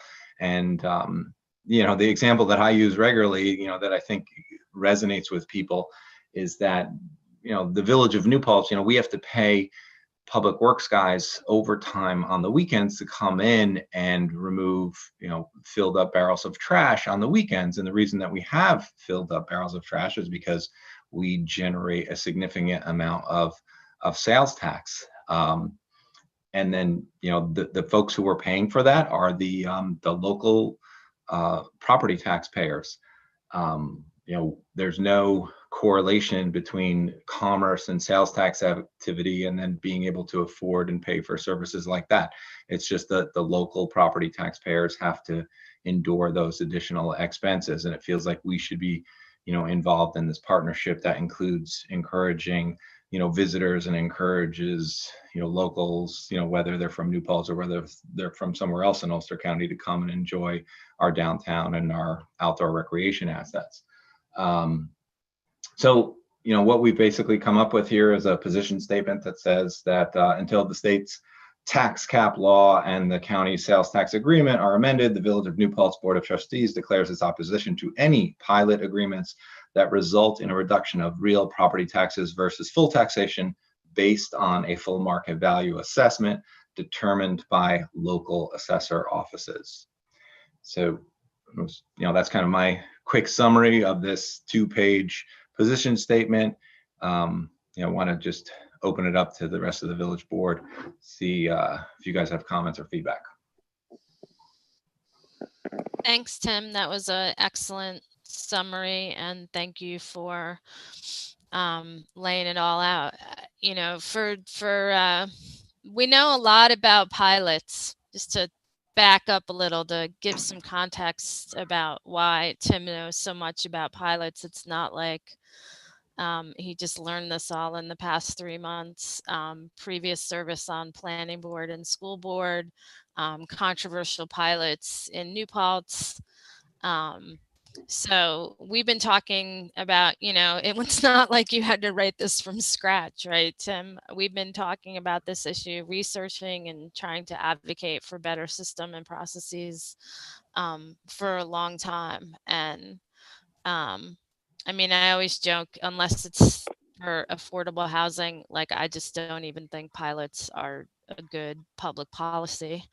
And I thought 5 years ago that they'd be dead by now because none of the promises for jobs materialized like systematically. The whole point is promise of jobs, and they didn't even have clawbacks if that didn't happen. And it just seemed like it was going to be a dinosaur of a public policy. And I'm surprised that it's still around and now that we're in COVID and, we're in a pandemic, and I can't even wrap my head around asking for buy-in from property tax payers right now, given the cuts that we're all looking at and the fiscal cliffs that school districts and municipalities.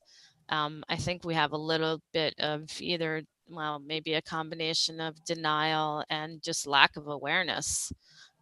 Even if DC acts and sends us some federal dollars, I think it's not going to be sufficient. It'll just be stopgaps, and there'll be strings attached, and hey, bring it. Don't not do it, Mitch McConnell. Please do it. But this is just not an environment for this. And then also, like, I don't think we should be building parking lots at all.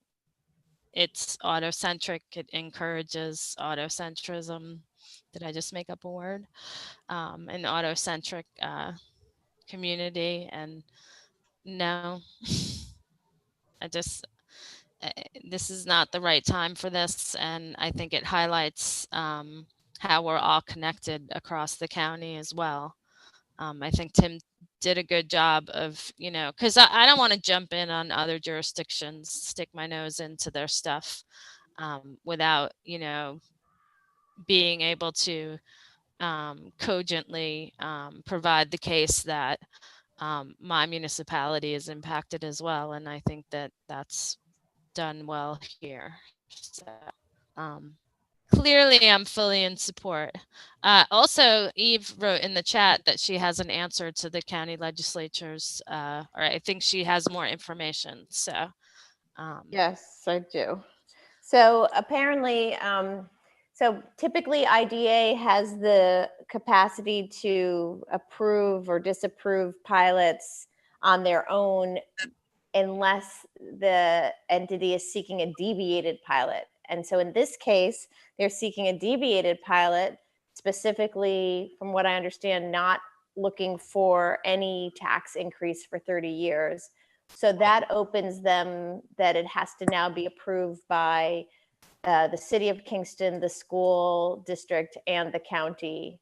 So it will be in front of us. They had tried to get it in front of us for this month, but I'm not sure why, but missed deadlines. So I'm assuming it's going to be in front of us next month.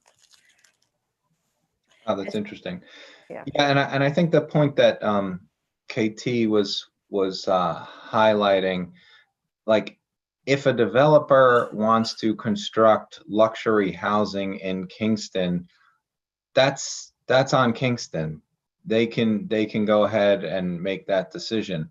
The reason that I think it's important for our community to comment on this is, we're already so intertwined in terms of our revenue pictures because of this, what I would consider an inequitable sales tax agreement.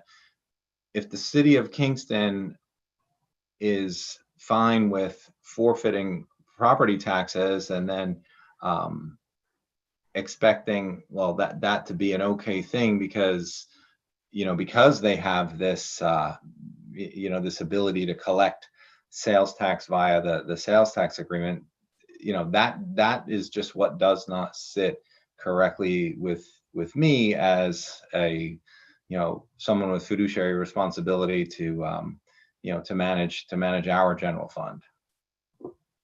Yeah. So, I mean, KT said something also about just like the timing currently feels extra inappropriate, right? We knew we were as a county in like a housing crisis before COVID. Now it's like emergency doesn't even like express what we're facing. It's way past the emergency and crisis point. Like we need to make a new word because it's really, really, really bad. We're in the worst state, as a county, in terms of housing affordability right now. And we have, it just seems so absurd to me that we would even be considering like essentially subsidizing, or like the county in Kingston would even be considering allowing for something that has to do with luxury housing. So it's interesting too, because I know the project tried to like address some of this issue a while back by adding what they say is affordable housing, but because it's a private institution, that affordable housing is not really like subject to actual definitions of affordable housing. So, we know that in our county, rent has been outpacing, wages for quite some time, since like 2002. The whole county's like rents have gone up 55.8%. And this is before this past year. So I'm sure it's a much worse stat now, just based on my own lived experiences. Whereas, wages have not been increasing. In fact, I've seen some stats that for the county as a whole, wages have actually been decreasing. The Kingston Tenants Union had posted a couple stats about that. So that's really stressful. And then before COVID, more than half of our county's residents were already rent burdened. And so like what rent burden means is like you're paying more than 30% of your income for housing. And before COVID, about 30% of Ulster County residents, are the term is severely rent burdened, where it's you're paying more than half of your income on rent. So and that's before what we're facing right now in the time of COVID, with everything that we all know we're experiencing, or our friends and neighbors are experiencing. And in the village, our majority of households that are renters, are surely experiencing as well. So to even consider luxury housing that doesn't even have like a real true affordability component to it, that would be essentially subsidized by the whole county, and especially because of the unfair sales tax distribution, and especially putting that burden on, the way I see it, looking at where the tourist money comes, for sales tax, some of the most rent burdened populations in the county, just feels really stressful. And I do want to point out one thing that's really tricky about it is the Kingstonian project is always talking about like how the majority of the rents would be market rate, but that's not. Just want to make sure everyone knows that's not fair market rate by HUD's stats. It's just another word, that means like what the going rate is, which we all know no one can afford. So those are my feelings. I'm very much in support of this position statement. Thanks so much for drawing that up. Can I ask or suggest or posit something also? So I'm struggling. I'm figuring this out while I'm talking, so I apologize if it's not clear. One of the things we often hear related to the sales tax is Kingston's doing us a big favor. They could just collect their own sales tax on their own. They have been nice enough to join in with the county. So related to that, Tim, it'd be very useful if there's a faster way than waiting for the comptroller to find out what Kingston's contribution actually is. Like, is it equal to the amount that they're getting in this agreement, or is it actually, are they taking a reduction? I think that unfortunately is going to be hard to figure out, because one of the advantages that we have in New Paltz is that we have one zip code. Right, right. When we get data from the Department of Finance and Taxation, I'm just asking for zip code data. But do they And give the +4 or +5 possible for zip code? I don't know what that is. Where you add the last few digits that actually distinguish where, so, because yes, 12401 includes so many, but if you get the 4 digits afterwards, it allows you to know whether it's what the specific area is to separate out the city of Kingston. Yeah, I'm not sure whether they have that level of granularity in terms of being able to provide the sales tax data. I mean, it's just been explained to me that, you know, we can get our 5-digit zip code data. I don't know if like the town of Ulster and the city of Kingston can, you know, shake out, you know, what money ends up where. I mean, I also go to Kingston on weekends and I go to New Paltz on weekends, and you know, we're choking here, and we've been trying to tell the county that for a long time. Like, we need you know, some additional assistance in terms of how do we manage all the visitors who are attracted to this magical ridge and all of our world-class outdoor recreation. And now that we have the Empire State Trail and the River to Ridge, like, this is like an unbelievably attractive place to live and visit. And you know, I don't want to see us shoot ourselves in the foot where, you know, we want to be able to successfully manage, you know, the visitor's experience, so they don't come and just like, wow, that was just a congested mess. You know, we're generating sales tax, but I think the opportunity is to encourage visitors and people who live here to continue to enjoy what we have without it feeling like a congested mess. Yeah, I agree totally. But if you know, it's like Uptown Kingston is nice on the weekends, but I bet if you look at the difference between, you know, the amount of stores that are open in downtown New Paltz, there's a lot of activity here. I think you'd be hard pressed to find a busier Main Street. Right. And so Yeah, sorry. I just want to just get this point across, and then you can talk and break it down, because I need to think about how I'm positing my argument. The concern I have is often the sales tax argument is we're not trying to reduce Kingston's amount, we're trying to just reduce the county's amount. But then in this kind of way of presenting these two together, it sort of suggests that you are actually, that Kingston's amount is part of what you're calling to attention. And so I guess I am just seeking that kind of, I know where in your heart you're thinking the 85.5% is too high, but putting it in this model with the Kingstonian, I just wonder if it's sort of suggestive that you're also, or instead, attacking the Kingston percentage. No, I think you bring up that was what I was going to speak to. That, like, yeah, Eve, I think you bring up yeah. You're bringing up a really important distinction, and I'm glad you explained it the way you did, because I think you're right. That's not the goal. The goal is not to, you know, make the 3% larger by taking away from Kingston's 11.5%. The goal is to, you know, because even if you look at the 57 other sales tax agreements across the state, there's, you know, this I would not describe as an equitable sales tax agreement. And, you know, I've looked at the notes on the others. So I think you're bringing up a very fair point. The reason that we're talking specifically about the Kingstonian is because we have a project in Kingston where Kingston is choosing to forfeit property taxes, right? So we're saying don't choose to forfeit property taxes while we're all in this same tricky, you know, financial situation. You can't afford to give away your property taxes to pad the profit margins for a developer. That's the difference here. Yeah, and that's literally what I was going to speak to. So we all got there. So teasing this out is good.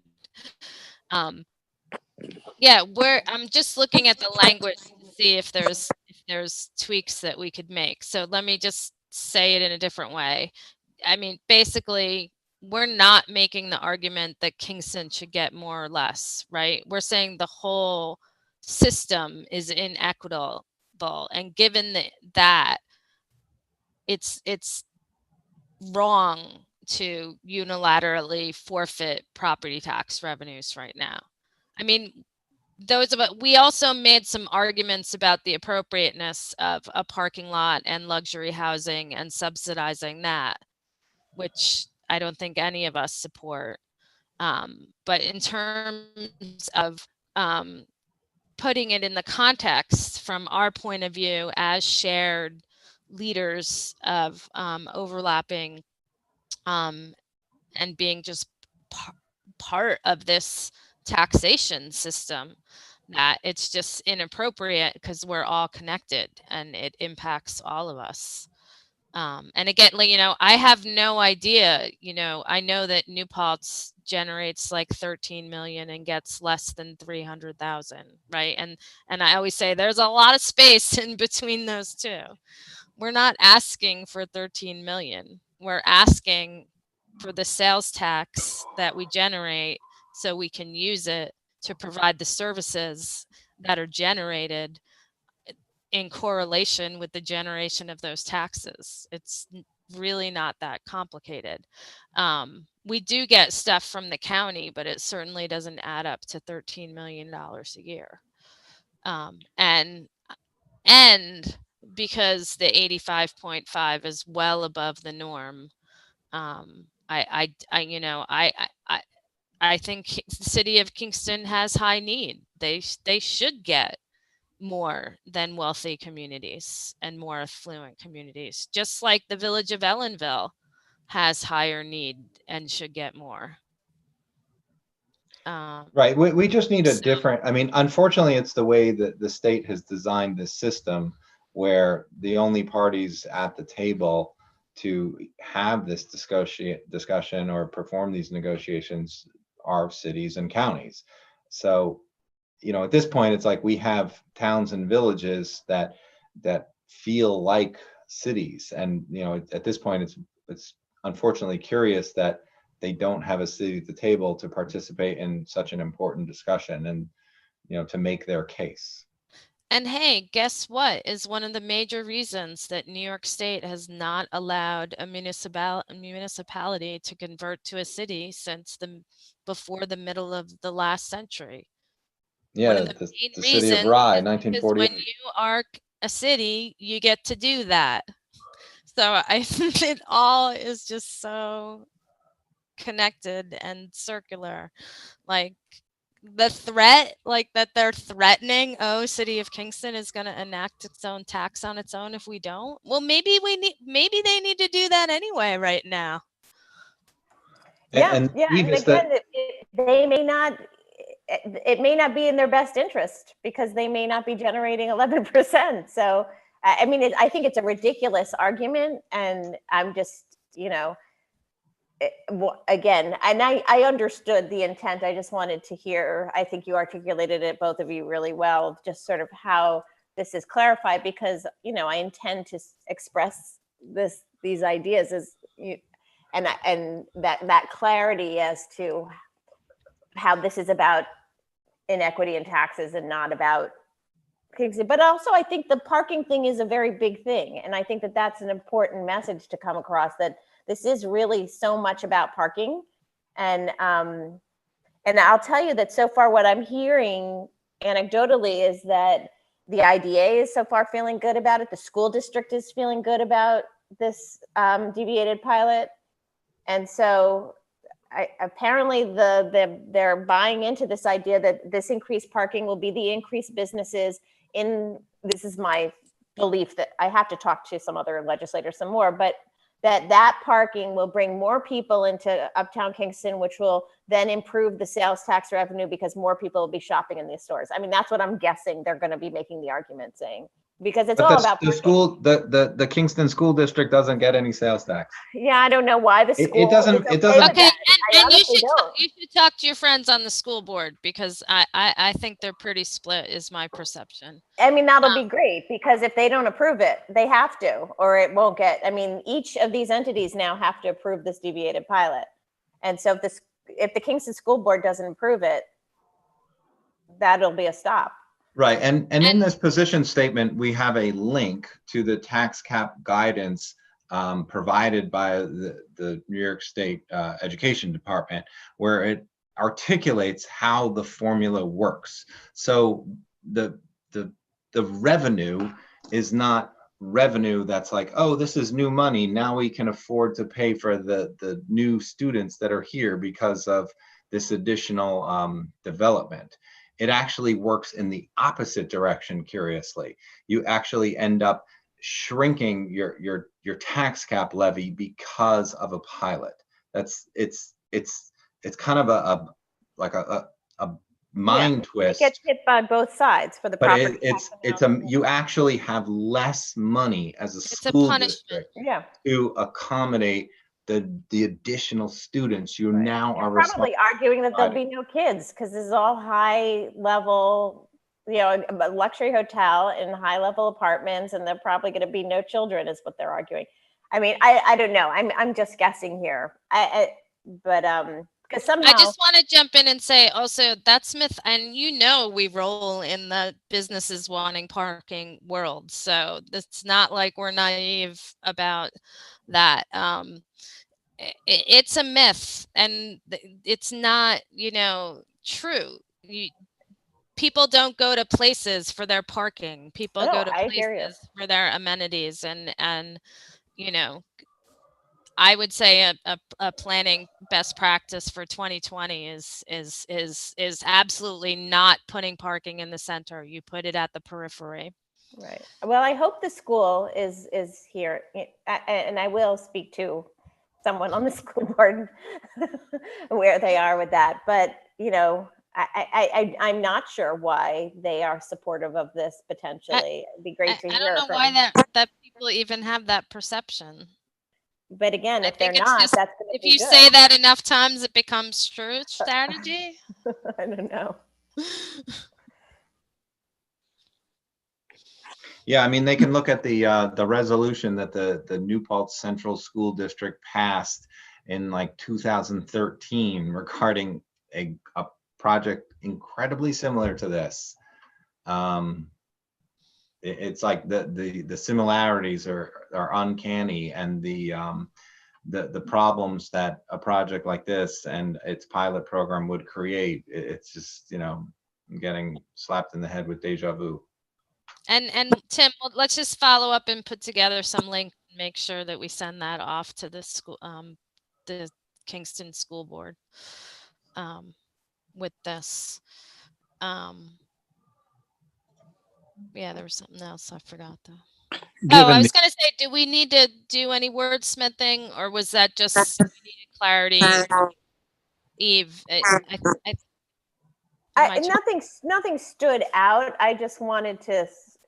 I mean, you can look it over to just ensure that that somebody who doesn't have this long conversation with you and understand the fact that you are not talking about Kingston's proportion, but talking about that this is about equity and taxes, and this is about how we are one community, and this is about this should not be about parking, and this is harmful for the school. Like, I think those points. I think it's good. I mean, yeah. I think it's good. I think it's there. I mean, we say we believe in a countywide formula that is more rational and equitable to support Kingston and all of the other 23. So yeah. Okay. But that was good discussion. Thank you. Yeah, thanks. Sorry, Bill. Was Bill trying to? Did I cut you off, Bill? Yeah, I was just going to say it seems like a rather antiquated approach to things, given what's happened in our world and where we're transitioning to and from. I don't know. Maybe the state should put a moratorium on pilots.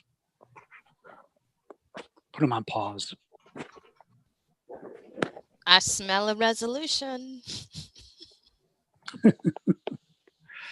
Unless it's for affordable housing. That's my one asterisk. Yeah, that's fine. I mean, the details matter, but right. This just doesn't make any sense anymore. Like actual affordable housing.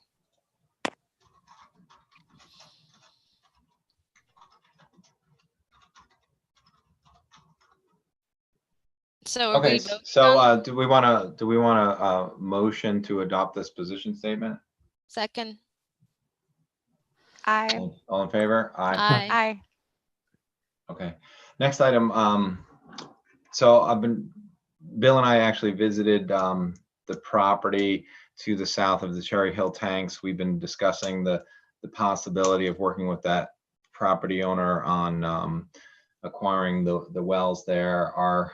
The hydrogeologist that we've been working with, there's a well test from November of 2012 that we reference as the reason why we would acquire these wells. Our hydrogeologist believes that that was a wettish year, and it would be prudent to retest these wells.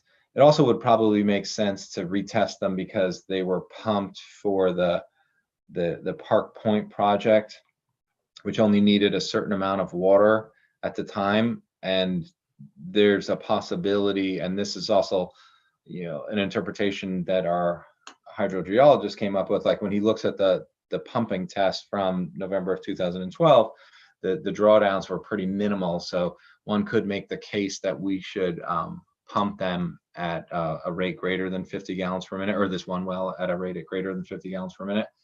However, all of this is like, timing is tricky because, we're in the midst of talking to this property owner about, whether we might acquire the property, whether his family may be interested in selling the property to us. So the jury is out on all of that. But I just at least wanted to have this conversation with the board and get something like an approval to move forward, but have it be contingent on the something like an agreement that both us as the acquirer and the seller are comfortable with. Because right now I think we've soft circled an idea, but we definitely have some time before we get closer to something, and we might not end up in a place where we want to move forward. But I at least wanted to throw out this idea of doing a retest to triple check the results that we ended up with in November of 2012. So those are wells 7 and 8, is that right? Well, yeah, well 7 and 8 are basically right next to each other, so we would only be testing a single well. I see. Just 7. And then, we're still figuring out whether, if we were to acquire property, how much property would we acquire? Would it include the area where well 6 is, which was not as impressive from a yield perspective. So we may or may not even want to repump that one because, the one that really moves the needle would be the one that had previously yielded 50 gallons per minute. And why it's super appealing is because of its proximity in terms of how close it is to the Cherry Hill tanks. Is there any possibility for well 9? Where's well 9? Well, there is no well 9, but a future well 9. I think because, if we were to acquire, and I'm kind of spitballing here, but like 5 or 6 acres, it would be unlikely that we would roll the dice on a well 9 because the sphere of influence would be somewhat tight. If anything, maybe we would have the well driller use his cable rig tool and try to develop the well a little bit more to create some additional fractures where some more water could flow. We did that in the past and had some success squeezing out some additional GPM up at the water treatment plant property. Yeah, that makes sense. Yeah. So I think the key is like, could we retest this and pump it harder than 50 GPM? And it seems like there's a case that we might be able to, because they didn't need more than 50 GPM back then. They only needed 50, and that was 2 times what their daily use would be. Yeah, and I think Russell's right. This is a time to do it. It's been a fairly dry season, and we're entering into more of a dry season. So this would be the time to do it. So I'd like to make a motion that we approve hiring Jason and Jim Wild to help with the pump test. And to get it done within the next few weeks, hopefully the next month, but that this approval is contingent on, coming up with an agreement with the property owner, which again, remains to be seen whether we'll be comfortable and he'll be comfortable. That's my motion. Second. All in favor? Aye. Aye.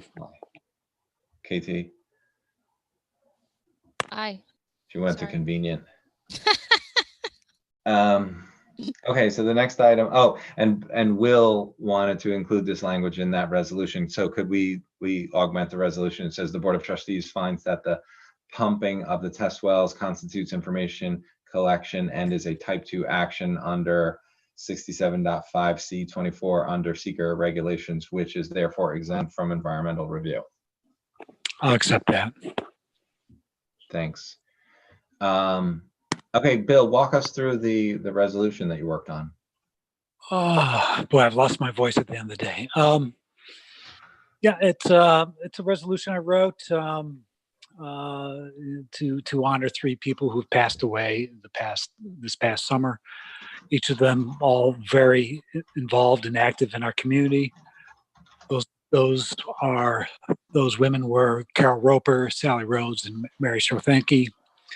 I could read the whole resolution if you like, or perhaps Alex could read it for me since I can barely. Yeah, I'd be fine if we just kind of summarize it because it's a pretty detailed resolution, and we'll make it available on our Facebook page. Sure.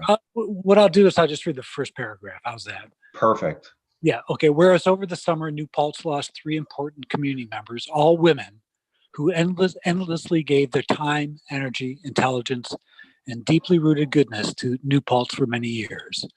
They each set an example for embodying what it means to be an active member of a community, sacrificing time spent with family and friends, and a commitment to making New Paltz a better place to live. Their leadership and contributions will forever be remembered and appreciated.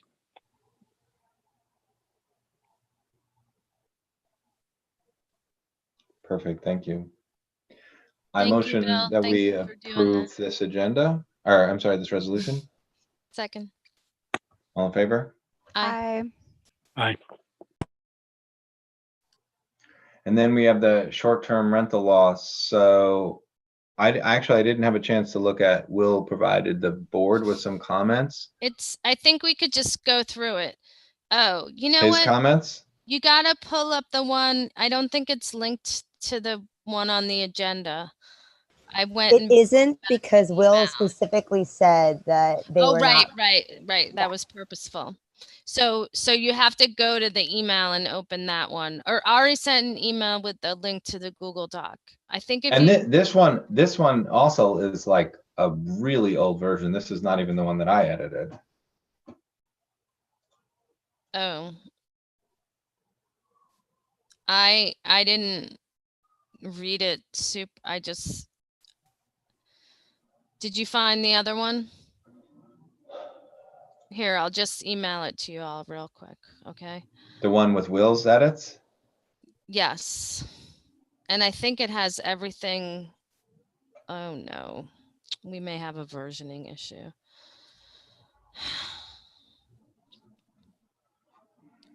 I thought it just was that all the changes were accepted and it had his notes, but I don't just know. put in the chat the version that that I turned into a Google Doc that was from Will. I think though, when you turn it into a Google Doc, you lose all the track changes.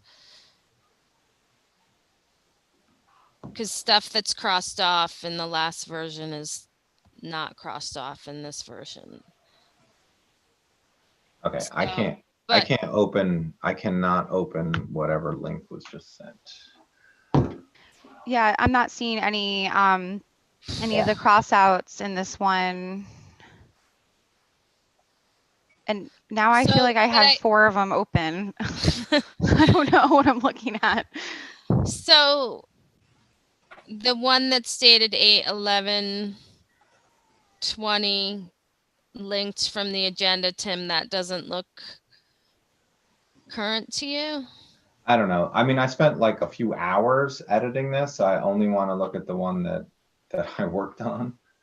Here, Yes. can you? So I want to provide a path to that, but I So don't. want you I to just sent you a confirm- different link. How about that one? It should be a docx.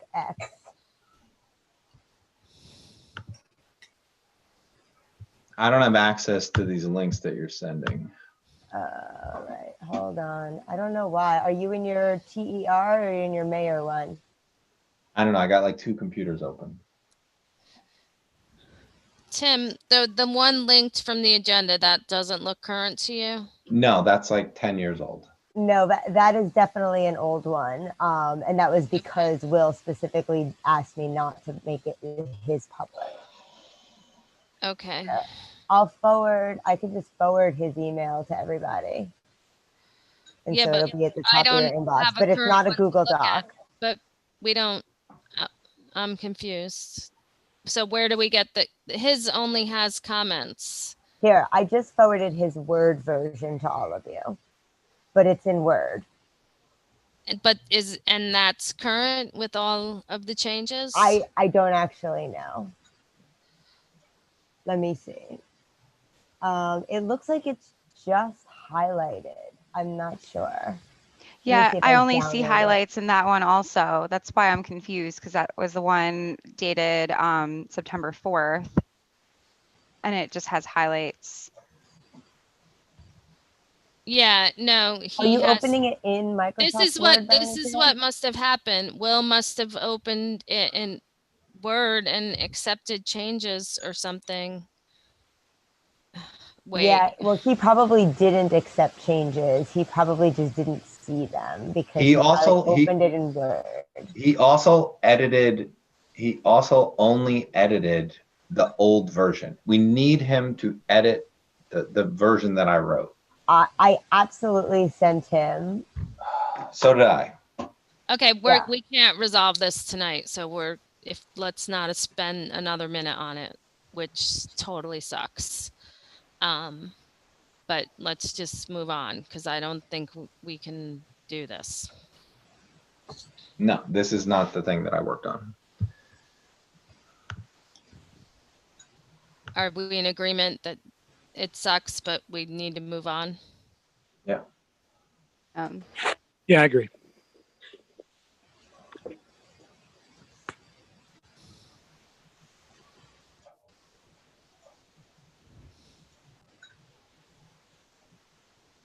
I'm trying to find the agenda again. Next up was bills and claims.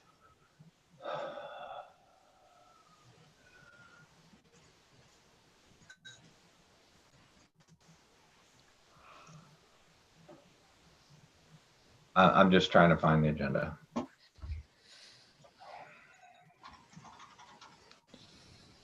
It starts 2020.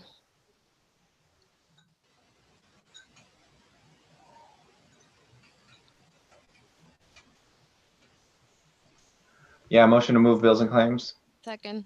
All in favor? Aye. Do we have a planning board liaison update? Sure. They met last week. The highlight, I suppose, was the discussion of our easement for 51 Main Street. That was discussed quite a bit.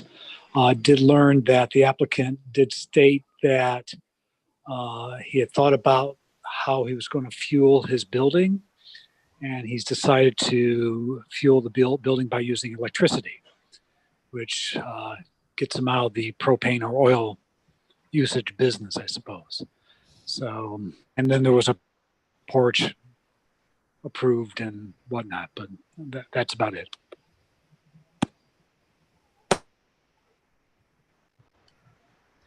Well, that's an interesting development. That was our recommendation from a few years ago that he do an electric building. So that's nice. Yes, I was happy to hear that. Okay, so we don't have a ZBA. I don't know that ZBA has even met, right? It I has don't not. think they have. They have not. Yeah.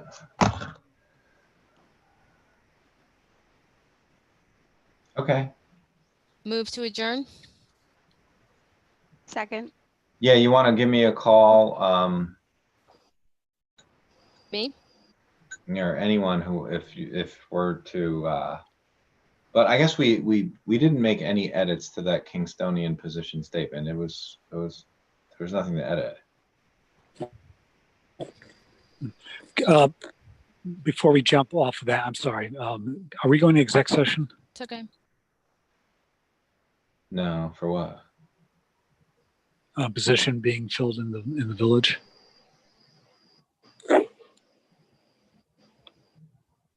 I don't know what that's for. All right, we'll pick it up next time. Okay.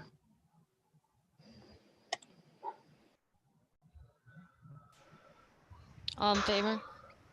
What's that? Oh, Motion to adjourn? second again. I think we did that. I did that. All in favor? Aye. Aye. Bye. Bye. Bye.